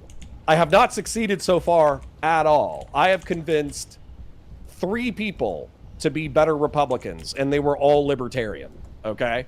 So I have a failing political project, but that doesn't mean that I don't think it's a fight worth having. No, I agree. Because otherwise, it's a fight worth Republicans having. just are pieces of shit for the next 30 years. It's just a fight I'm scared of losing. Like, I know you're a father. I want to be a father. I'm terrified of the world we're leaving our kids, and I'm terrified of the lessons we're teaching them. That if Donald Trump, if your child, I don't know if you got a boy, but if your boy, your young man, behave the way Donald Trump behaves, I would hope a good father would be disappointed and corrective of his son. If you had I totally beat my kids. If you had a student who behaved like Donald Trump, Donald Trump is like such a. Sorry, this gets me a chance to segue into the Epstein thing, but Donald Trump is like, the way he behaves about women is fucking disgusting. You know, and it somehow we've upside down landed, switched ourselves to such a point where this is seen as like the height of like what masculinity should be. And I know people hate this word, toxic masculinity, but he is like the living embodiment of it. He is narcissistic to a fault, dude, egotistical, incompetent. That's why you got to get in there and throw the elbows and be mean, though. Oh, I will. I have no problem being mean. Well, you took a break, but I'm taking an involuntary break right now. So I had a Twitter that got up to 20,000, and there was a random capitalist guy, one of those like douchebag venture capital like crypto bros, and it was a clip from like 2 years ago, and he was like, "Yeah, no, I didn't clip. I posted a meme." So I'll tell you the two ways I got banned off of Twitter. So the first one was the guy said, "Oh yeah, the working class has gotten too comfortable. They want too much. They want too many wages. They want too many benefits. They want too much time off. We need to get unemployment back to 10% so we can remind the working class of who they are." And I posted the SpongeBob Squidward "we're gonna fucking kill you" meme. And I got perma, dude. I got a 20K account nuked over that. I appealed it 3 times because it's a fucking SpongeBob meme, and I was perma. Then the 10K meme, or the 10K account that I just lost in the past month. So Megyn Kelly posted a clip, and she's popular with MAGA. She's popular with nobody else. Anybody outside of the Trump cult fucking hates her guts. And the clip that was played was Megyn Kelly saying, "Oh, you're worried that Donald Trump got handsy with women 20 years ago? I'm worried about the Democrats trying to put men into my daughter's restroom right now." And so I found an unflattering picture of Megyn Kelly, and I quote tweeted her, and I said, what did I say? I said, "Listen up, liberal, comma, I don't care about child rape, period." And so I posted that, and that got like 60K likes. Like, it was like shooting through the stratosphere. And then I got a perma. I did the appeals form, and I said, "Hey, you didn't even tell me the offending tweet. What's my offending tweet?" And then I got an email response from Twitter saying, "We reserve the right to ban anybody we feel like." And so I have to think that some fucking conservative profile got their panties in a twist. They got a friend at Elon's Twitter, and they fucking nuked me. I would not be sunning the least bit. I got perma, but I kept telling conservatives to kill themselves. So. Well, right, but dude, I want to be. Why can't I tell people to kill themselves? It feels like that should be my like First Amendment right. Conservatives do that all the time. Right, but the but the point is that like there are enough people who see beyond the mask, who even Trump's cult is fractured, because the people who hate Israel think that Trump is betraying the United States in order to serve Israel. The people who love Israel see the anti-Semitic wave that is crashing over the right now. They also see that what they would argue is anti-Semitism. I don't care if you call it anti-Semitism, but they think that anti-Semitism is going opposed in the progressive left, unopposed, is coming in unopposed on the progressive left and the far left. And so as a result, they're becoming alarmed. And so if you take a look at the MAGA movement, which is made up of 6 smaller movements, those movements are fracturing, and that gives me hope. I mean, I can get hope from that. We've seen conservatives fracture before, only to come back with a vengeance. But the issue is that every time they come back, it's more radical, more violent, and more extreme than it was before. Like, there's this old clip of Marco. You say that, but I don't like the doomer posting, man. Like, if we look at stats, the internet's a crazy place, and I'm with you there. But if we look at stats, murders have been cut in half since 1990. Oh, yeah, no. Our economic, like, this is actually what I was telling my girlfriend, like, more people have been lifted out of poverty in this generation of people than have ever been in human history. That we are like, for all the bitching and moaning the left does about capitalism, like, it has served us wonders, which is why I don't understand why MAGA has been successful in hijacking the narrative about this country to be, like, it's a dump. Like, well, we're a third world country now. And it really is just that we're too brown. Like, their idea of making America great again is making it less. Yeah, that America's not great because it's too gay, it's too brown, it's too feminine, it's too Muslim, it's too diverse. And that seems to be the only thing that unites them. And I see what you're saying about the clash of civilizations within conservatism, because now you've got the Jews who are like, yeah, it's too Muslim, being like, what do you mean it's too Jewish? You've got the too, I'm married to an Indian woman. It's like, what do you mean it's too Indian? I don't understand how. Yeah.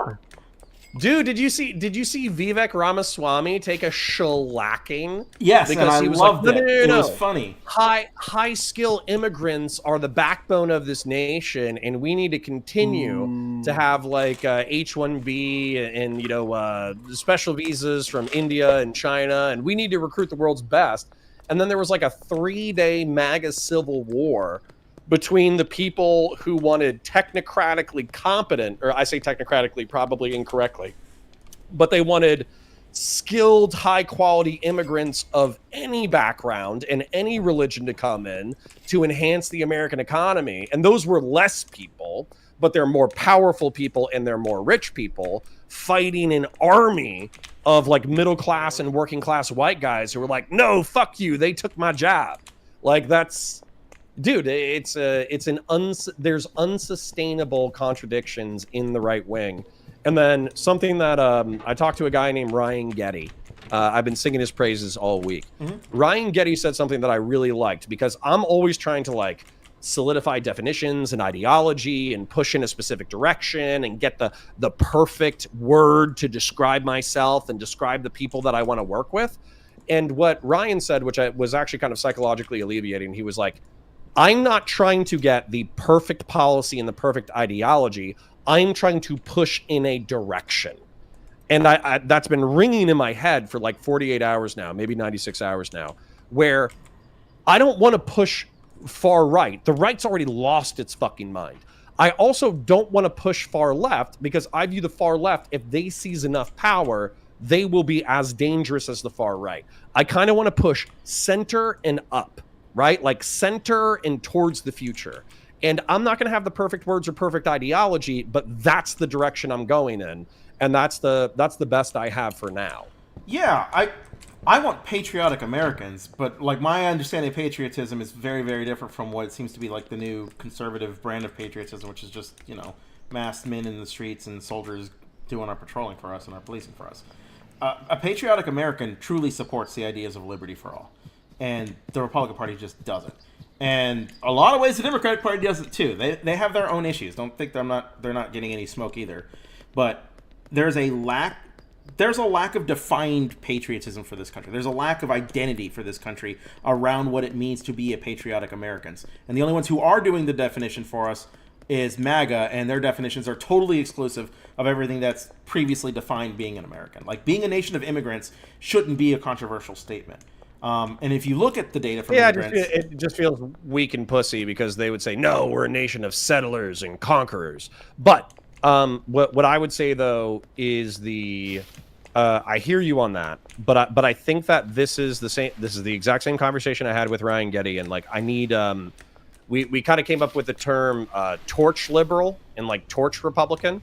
So it's somebody who's taking the light of the Enlightenment and the Constitution and the Founding Fathers and the American Project, and they're taking it from our forebears, and they're trying to keep it lit, and they're trying to pass it on to the next generation.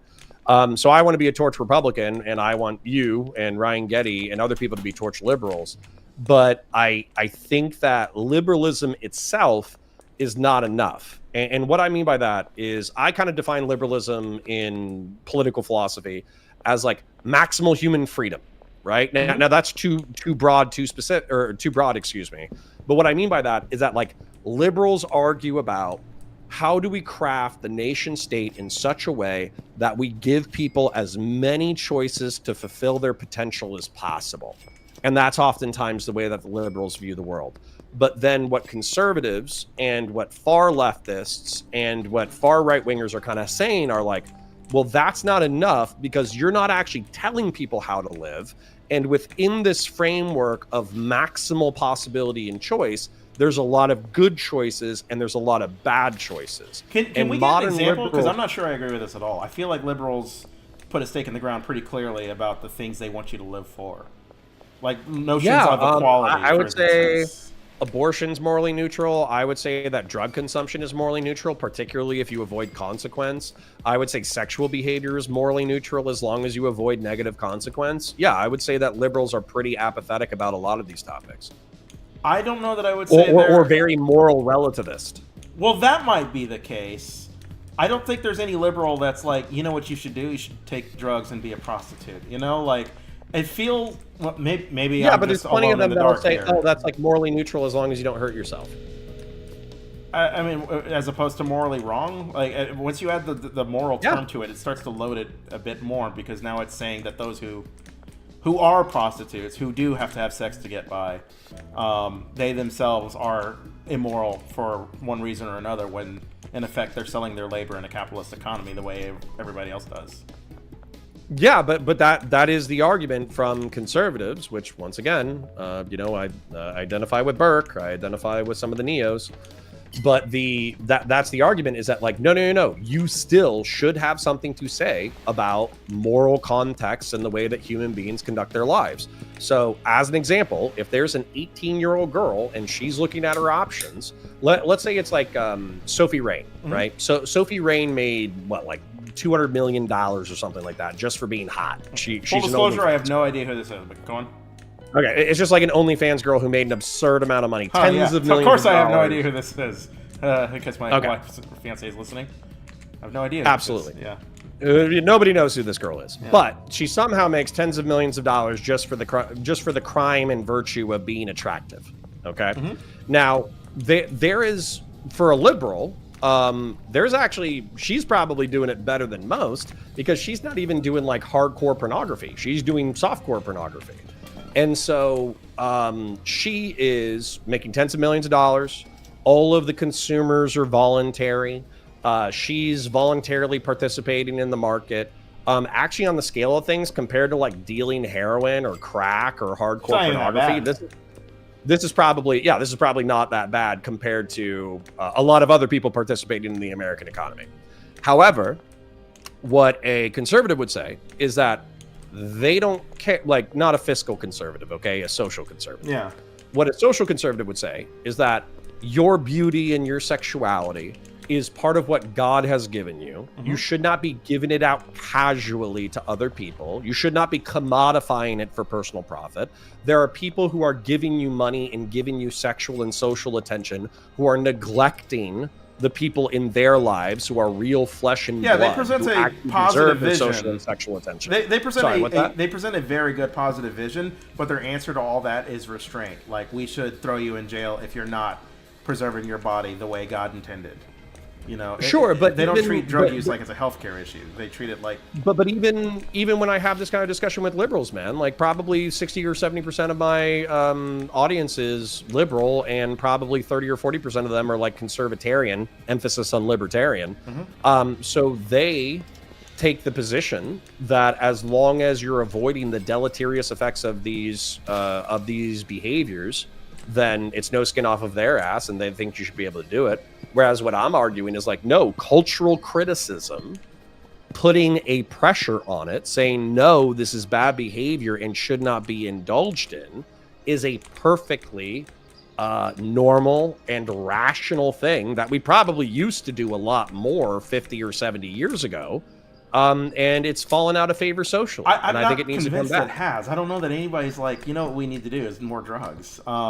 I think what the liberal position is that we're not. I don't know, man. Well, maybe I've been in online politics for too long, but I swear to God, that's like half that might be politics. Shaping it. I don't think if you go up to the average liberal on the street and it's like, what's your opinion on drugs? It's like, oh, drugs are great. Everybody should do them. I don't think you're going to get that. I don't think they're going to say women should just sell their bodies on OnlyFans. I don't think that's their position. And I don't think this is a particularly feminist position if that is their position. But the flip side of that is, I'll give you my perspective as a liberal. I don't think these are things that you can necessarily constrain people from doing or indulging in. And if they are going to indulge in it, it's probably a good idea that they do so in the healthiest possible way. So if somebody is going to sell their body as an OnlyFans model, you know, more power to them. Let's find ways that we can empower them to do that, you know, in a way that's healthy and responsible. Same with drug consumption. I don't remember what your third example was, but like, I don't want to be the ideology that champions people's self-destruction any more so than I wanted to champion any kind of other destruction. I would rather champion a healthy lifestyle, but it's like guns. Like, you're going to have You're gonna have this if you want this, right? You know. So let's use this as a personal example, okay? Sure. I have maintained my friendship with Stephen Bennell II, aka Destiny. Never heard of him. I have constantly, since the beginning of our relationship, criticized the way that he indulges in his personal behavior. And yet, I have DGG members, and I have DGG members of his community and my community, and then I have people who come in from DGG who are not members of my community who always say, "Oh, well, he's a free guy, and he can do what he wants, and if he's avoiding all the negative consequences, which he's not." But if he's avoiding all the negative consequences or the incarceration, arguably those consequences ended his marriage. Well, not just that, but also it got him sued, right? Yeah. And also people have threatened. They haven't followed up on it, but they've threatened him with incarceration. So the point is that, like, I'm sure that a liberal would step in and say, "Oh, well, he actually is suffering negative consequences. Therefore, I would say something about it."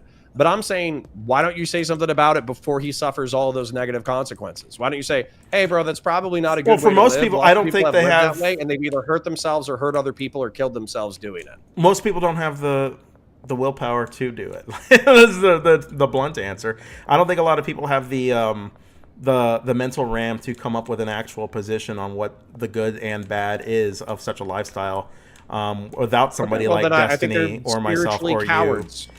A lot of people are spiritually cowards. That's why they're so easily misled by people like Donald Trump. All while that's why I want to worshiping bully them Jesus. into no longer being spiritually cowards. Well, I'm there with you. I think before I would have just like to have had a nice conversation. Now I'm like, I hope the next Sandy Hook happens to Republican kids. That's so dark, but like, dude, I'm at the point where I want voter ID laws. I should put that for the counterpoints out of context. That is, dude, well, save me from this. I want voter ID laws that says you're a Republican, so you don't get Medicare, you don't get Social Security, right? You don't get the stuff that your party keeps trying to gut. Oh, you're a Democrat, you get the shit your party keeps voting on. Like, let's just make it divided by like policy supports. Yeah, but especially middle class and upper middle class Republicans would sign up for that as long as they also weren't taxed in order to provide for those programs. So, like illegal immigrants are. What's that? Like illegal immigrants are taxed to provide for those programs that they don't get access to? Listen, you don't have to point out the ironies of immigration to me. But Ranger Nation Dubs, who is not Grassroots Hegemon, did a super chat, so I want to acknowledge him. Yes, please do. Grassroots is my oil. I have a couple of Oilers, but I love it when other people chip in. So Ranger Nation for 20 says, "Hey, Connor, the problem with saying they're immoral, quote unquote, is that with hard moral stances must come pressure and punishment. That pressure pushes these people to the fringes and makes them worse. There needs to be a better word." We could get into like positive and negative pressure, but I hope you understand that I'm a little bit more like hyperbolic and bully online. Whereas, like I said, my stepfather-in-law runs a drug rehabilitation 2-year live-in program. And I don't show up to the program whenever I'm like coming to hang out, and then I'm like, "You're a bad guy. You're bad." But I think Republicans generally want that, though. Yeah, that seems to be their construction. That's not how we talk to them. We talk to them like they're because you won't get anywhere. People who have fucked up something and are trying to make it right, and then we try to help them make it right. Like the advocating for bullying in public thing. Yes, is more of like. I think you guys are moral cowards. That's all it is. Well, don't think I'm a moral coward. I hope, but if you've ever, the reason I don't subscribe to like the bullying ID is if you talk to like actual drug addicts. Like I've had family members that were the hardest things I've done are psychedelics, bro. But like I've had family members that have done straight up heroin and meth, and like a big thing is just they're broken before they ever take that. There was something fundamentally wrong. Like there's so many layers to like my fucking family. It's like fucked up. They're big on judgment. Like they're afraid of being judged because they actually are trying their best. And I know it sounds like counterintuitive to say, well, they're shooting up heroin. How are they trying their best? They're smoking meth. How are they trying their best? The more you try to like layer on the ways they're wrong, the more in retreat they're going to go. And when you're hurting because your support network doesn't support you, and you have nowhere to put your hurt, you put it in drugs. And I think but I also think there's a plurality of tactics. Even thinking about what you said, and somebody echoed it in chat, where it's like, well, if you criticize them, they just double and triple down into their bad behavior. That's not always true. There's a plurality of tactics. There are some people who need, well, actually, I would say the most common thing is people need to hit rock bottom on their own, and they need to want help. That's very common. But I would say that there are men in particular, who didn't have like positive or present male or female, really, presences in their life. And so kind of having like a mentor or a substance abuse counselor or a faith leader who's like very paternal and kind of like chiding and critical. Yeah, somebody to give you the guidance you never got. Yes, I agree with that 100%. Yeah, is good for them. But then there's also, I would say, other people who do need the more like nurturing approach, where maybe they did get the strict paternal or maternal discipline when they were coming up. And so what's actually needed is they need to like have their self-esteem built so they can have like a psychological foundation on which to build the rest of their lives. So I actually, the reason why I'm bringing this up is because like I feel it's a cop-out to always say that if you criticize people or pressure people into better behavior, they always double or triple down on bad behavior. I actually think it's a plurality of tactics. It is a plurality of tactics. I don't think we're ultimately going to like disagree on this. Okay. I don't agree with the characterization that the liberals, though, don't give people like a positive vision for life rather than just remaining morally neutral. I think they do. I think the problem with liberals is that they're just annoying. That they can't advocate for like anything positive without sounding like a needy, whiny mom, if that makes sense. And I think that's a big part of what holds us back, because it feels good to say retarded. It feels good to say slurs, you know. And yes. Daddy Trump gives that to you. He just fucks everything up for it. And he does. Yes. There's a great TikTok or like YouTube short. I forget where it is, but it's a middle-aged hipster. He's not like fully hipster, kind of hipstery. And he's like chopping wood, you know, like in the Rambo scene, wherever they find him doing something peaceful before they recruit him for a mission. Mm-hmm. He's doing that. And so like a millennial white woman approaches and she's like, "We need you back, liberal white guy." And then the liberal white guy's like, "Okay, I'll come back, but I want to be able to say retard." And it's like, yeah, sometimes, man. Like I know not everybody is into slurs as much as I am, but you know, I kind of joke with my chat. It's like I want to solve systemic racism too, but I want to solve systemic racism because I do want black people to do well, but I also want to do it to say the N-word without getting in trouble. So like yeah. So like, well, there's got to be a middle ground. No, but there's got to be a middle ground between like a Klansman and like wokey McWokester, you know, like. Well, but I would even say like if you wanted to say like, am I racist, and be like, yeah, a little, like that's okay, because everybody's a little racist. Like, just embrace it. But you still want the best for everybody despite our differences. And that's kind of where like the grill hottest, you know, we call ourselves the COG, the community of grill hottists. That's kind of where the name kind of comes from, because like grilling is, you know, being normal. I just want to grill, man. Yeah, pursuing like a normie life. And then jihadism is obviously like an extremist ideology. So we're trying to be extreme about trying to be normal. So, yeah. But real quick, I got a couple. Grassroots Judgment for 20 says, stick first. You can have the carrot when you're not a fucking psycho. I mean, I'm with you. He's my libertarian who advocates for universal basic jail. And whenever I cover content for too much, I'm like, yeah, let's do that. Ranger Nation Dubs for 10 says, not a moral coward, very much the opposite, but I knew too many gays, trans, etc. kicked out of their houses, became prostitutes, drugs, and it just gets worse. There's a better word and idea than moral. But I think the hostility from liberals and progressives with moral judgment oftentimes is because of what Ranger Nation Dubs just said, which is that it's attached to religion. And then religion is tied to dogmatic judgment based off of Iron Age mythology. And so the moral analysis becomes icky. Even if what I'm saying is like, you need to be able to evaluate good and bad and encourage good and discourage bad. I will grant you this. It seems almost ironic. It does seem like the conservatives have a monopoly on what is and isn't moral, for they themselves acting immoral as shit all the fucking time. Part of the reason of it, part of the reasons of this is that the shit Democrats, or not Democrats, liberals at all, want to castigate as immoral tends to be things like racism, sexism, bigotry, what have you, homophobia. The list goes on. And for some reason, when you bring that up to the average conservative, the adage is just like, no, America's actually like the most progressive, least racist country ever, and actually the Muslims had the most slaves, and actually like it's just the hand wringing just goes on ad infinitum anytime you do it. So it feels like liberals can't talk about definitive morals because it just turns everybody off. Like I said, they're just annoying. Well, I also think that the left has I brought this up when I first started. I think the left has a more difficult political challenge, right? Mm-hmm. So for the right wing, because let's face it, the only thing they actually care about is cutting taxes. But for the right wing, all you really need to do is you need to appeal to conservative white men and women. Then you need to get the honorary whites. So white men more than women, by the by. What's that? White men more than women, because white women broke for Trump in the last election. But you need to get also the honorary whites. So you need to get the competent Indians, Asians, and Jews, and then also promise them tax cuts, and also that you'll help out whatever their favorite country is.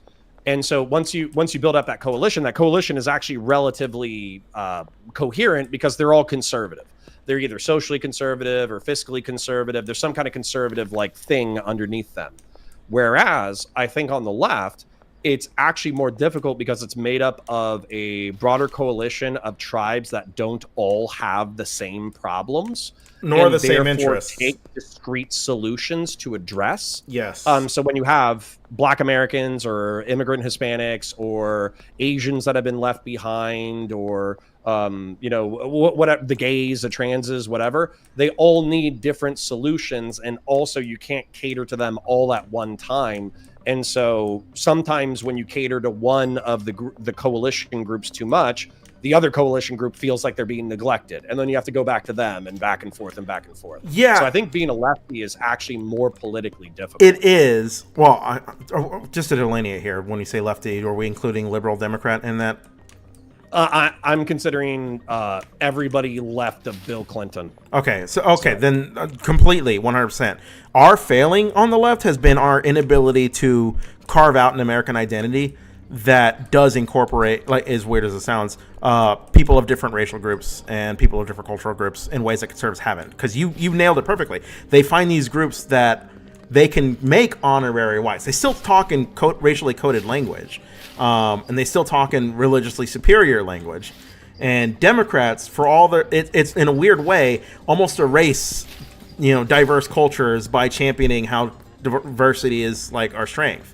They don't really, whenever they try to cater, it's just cringe. It's Nancy Pelosi wearing the African colors, taking a knee. It doesn't solve anything. It just looks like you're pandering in the most nakedly, like, fucking disgusting way. And for whatever reason, when conservatives do it, it's not cringe. Like, Donald Trump cannot even tell you what Bible verse he likes, and nobody had an issue with that. You know what popped into my head, though? What? What would be so funny is if, like, liberals actually knew how to have fun with the pandering. So, for instance, like, if you wear, like, the African shawl and then take a knee for George Floyd for 9 minutes or whatever. I'm sorry, which actually...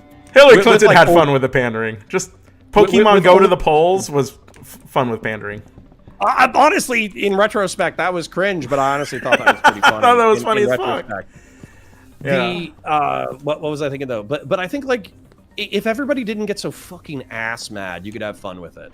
So, just as an example, something that popped into my head, and I'm not saying this is a good example, but you remember when, like, Black Panther came out, and people were like, "Oh, this is like the black moment. This is like a cultural revolution to have, like, 90% of the people on screen be black, right?" Mm-hmm. And so everybody was really proud of Black Panther. I thought it would be. Go with me on this for a second. All right. If Nancy Pelosi was wearing, like, the African shawl, but then she, like, went to a Black Panther screening and was, like, loud in a black neighborhood, You know, that would be fucking hysterical. But like, it would obviously be great. Yeah. But like Start it would be like, smoking oh, Lucy's and drinking like gas station screwdrivers. Well, right, but we're poking fun at a cultural sensitivity because we know there's an element of truth to it, but we're self-aware about it, therefore it's funny. You know what I'm saying? Like, whereas I feel we're overly self-aware about it to the point where sensitive is our issue. Yes, and I think that's one of the things that's that there's a difference between poking at racial differences to be self-aware, to be humorous and fraternal, versus being self-aware about differences and poking at differences to be sensitive. And I think people get really turned off by the fragility, the sensitivity. 100%. It's going to sound cringe. I feel this when I teach. I feel this in a classroom when I have to start discussing things that are racial.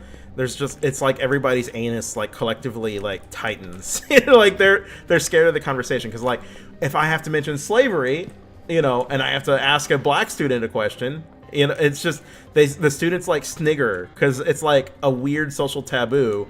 And I think Democrats have done a great job of like kind of turning it into this thing, whereas at least the Republicans will talk out loud about race, but it'll be all the negatives. Democrats just won't address the issue altogether, and that's like the most frustrating fucking shit. Is the only lens by which we get any information about the ways racial dynamics are at play in America is through the lens of the most racist fucking people. And when it comes to the places where we should be having the most responsible conversations, we really can't have those conversations because everybody's so ass sensitive. Yeah. Yep. They snicker, guys, or snigger, which means to like laugh or chuckle or cringe, or I mean, I could take a look at it real quick. A snigger's a laugh.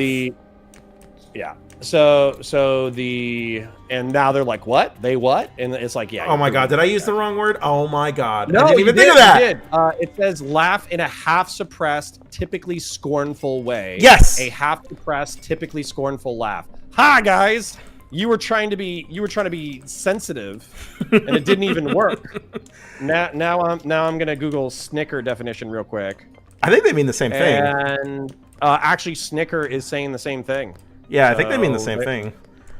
Okay, there you go. So I've always took it like sniggering was supposed to be like a more like overt like thing, like how I've always understood it, and snicker's like a behind your back kind of thing. Like I'm laughing at you, but you don't actually see me. But a snicker's like I'm laughing at the moment, but not out loud. If that makes sense. Well, what this reminds me of with the racial sensitivity, even in my own chat. So there was a time when I was getting out of the military, and I asked my buddy for a couple of Skittles, and he handed me 2, and I was furious. And he was like, I gave you a couple. A couple means 2. And I was like, no, like a couple, like a handful. And he's like, a couple means 2. And I was like, yeah, but everybody colloquially uses a couple to several. And he's like, well, that's not what it means, so you're not getting more. And we like fought for like 35 minutes about whether or not a couple colloquially meant a few or if it meant 2.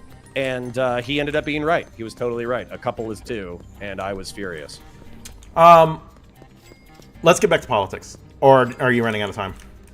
Well, I was going to say, so we hit about 2 hours, and I try to hit like 90 minutes, like honestly 60 minutes to 90 minutes, but you're an excellent conversationalist, so I let it run for 2 hours. But I try to keep it at 2 hours for one-on-one conversations because I want it to be consumable to the audience. So what I would say is if you're back in the game, are you still working like Monday through Friday, 9:30 a.m. to 2:30 p.m. wherever you are? Yes. Full-time teaching. Okay. Then what I would say is if you have one more topic that's pressing, let's do that topic, then let's wrap. But then if you have like another topic that you want to hit on because you think it's like timely and important and you want to talk to somebody who's not an arsler, then just DM me and we'll do the same thing where we run it back at like 9 p.m. on a day that you're available. Well, it's not pressing, but it's basically about immigration and the way immigration enforcement has shaped in this country, and I think it's starting to look like ethnic cleansing-ish, if that makes sense. But if you don't have time for that, like that's a conversation that itself could take up like 2 hours. So I don't want to make you stay up. Let's put a pin in it, but then let's push it out like a week or two. And if you're still passionate about the topic, let's fight about it. Sure. And I'll just keep my Sunday evenings basically just to share with you. 9:30 a.m. to 2:30 p.m. Monday through Friday. I'm streaming on Valor Media Network. On Tuesdays, though, I stream on Counterpoints Politics, and then basically that's a consistent schedule, 9:30, 8:30 p.m., and I have a bunch of like employed, intelligent people, which is really nice. And then Sunday nights I try to keep open, but Sunday days, basically, I'm doing Counterpoints 40K, which is my biggest channel, so I'm breaking down Warhammer. And then I just started in the past couple of months. I started doing Counterpoint Star Wars and Counterpoint Sci-Fi, where I'm breaking down sci-fi TV shows and movies and breaking down Star Wars. And I'm hoping that those will eventually be as successful as 40K. And I'm already doing content creation full time, but I'm hoping that I'll be able to make this into a lucrative career. So that's kind of what's going on. Buddy. I'm rooting for you. Thank you. Play Helldivers 2, perchance?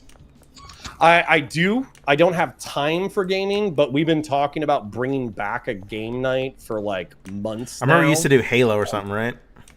Yeah, they're re-releasing the new Halo. They're doing Halo Campaign Evolved. They're basically re-releasing 3 with updated graphics with Halo Engine, which I'm looking forward to playing. And then I'm a huge Warhammer guy, so Space Marine 2 was amazing. And if you haven't done it, I strongly recommend it. Okay. Let's talk another time, my friend. Okay, it was awesome catching up with you, and I'm happy that one of the old soldiers of Twitch and YouTube politics is being resurrected. If people want to find you, where can they find you? Yeah, my YouTube... Well, I guess I should change it back to LSP, but YouTube channel is A27L. Most of the prepared content was still on there, so you can check me out. The plan as it stands now is to start streaming, I don't say full-time because it's not full-time, but like after work, so probably about 6 to 9 p.m. on Mondays through Thursdays. That's the plan as it stands now, if perfectly like subject to change in the future. A big problem is like my setup. I need to get a new desk. I need to get a lot of new shit. I definitely need a new microphone. I definitely need a new webcam. It's going to take me a while to rebuild this stuff technologically. I didn't get to see you today, but I mean the audio's okay. You know, it's not like I'm like, oh my god, my ears, like it's okay. So I wouldn't like freak out and drop a ton of cash. But yeah, like obviously camera, lights, all that stuff. But what I would say too is his old handle, which I don't know if I'll convince him to go back to, was Liberal Sanity Project or Liberal Sanity Project, LSP. And he was a part of the debate scene with like Prime Kai and Dylan Burns and all that kind of stuff, and used to throw elbows with the big dogs. And somebody actually said, Christian Blair said, he is a good faith, non-autistic Pisco. So you have a niche to carve out. I appreciate him saying that. I am totally autistic, but I appreciate the comparison to Pisco. I appreciate it. Good. All right, King. Well, you have a beautiful night, and we'll do this again soon. Yes, sir. Peace, love, rock and roll. Thank you for the chat. Bye, buddy. Bye-bye. Well, that was a good conversation. Let's see if my boy Reef wants to chat.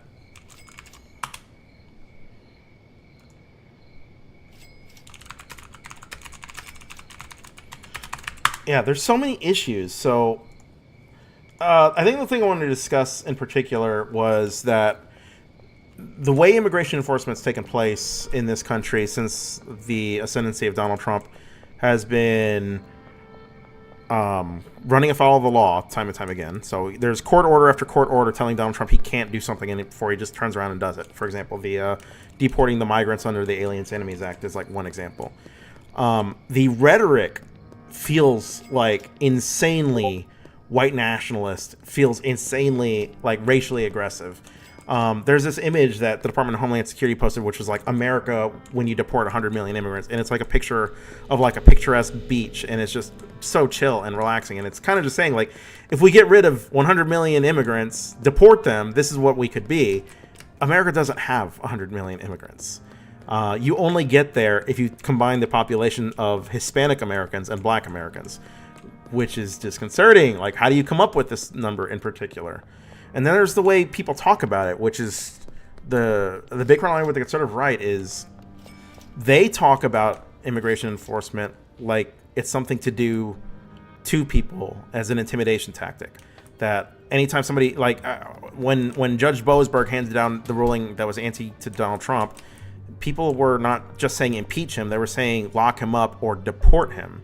And it's kind of become this weapon to hold over people's heads that like, we're coming for you, and you should be intimidated. Like, this isn't the way a healthy democracy talks about something like immigration enforcement.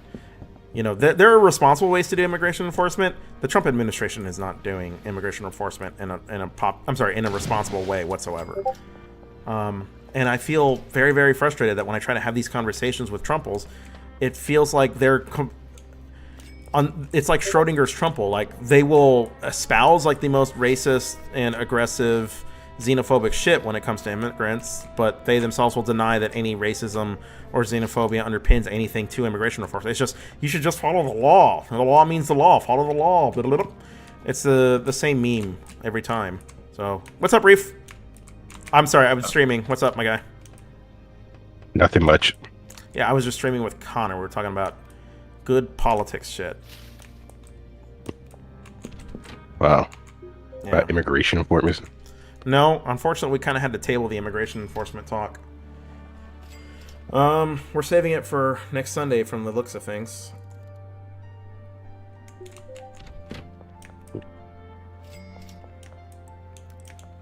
I'm just dead. You're dead? Yeah, me too, buddy. I need to go to bed soon because I got to work in the morning. It's first head. Huh? I was picking off people. I was picking off people's Hansa. Oh, okay. When you said you're dead, you meant in a video game. I thought you meant tired.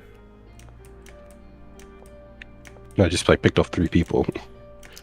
Okay, let me end my stream so I can get ready for bed, because I gotta work tomorrow. But if you're just watching in from Connor's thing, hello, it's good to see you. I do plan to stream again on a more regular basis, so thank you for tuning in. You know, I appreciate you guys checking me out, and check in again. I plan to stream again in the future. Peace, love, rock and roll.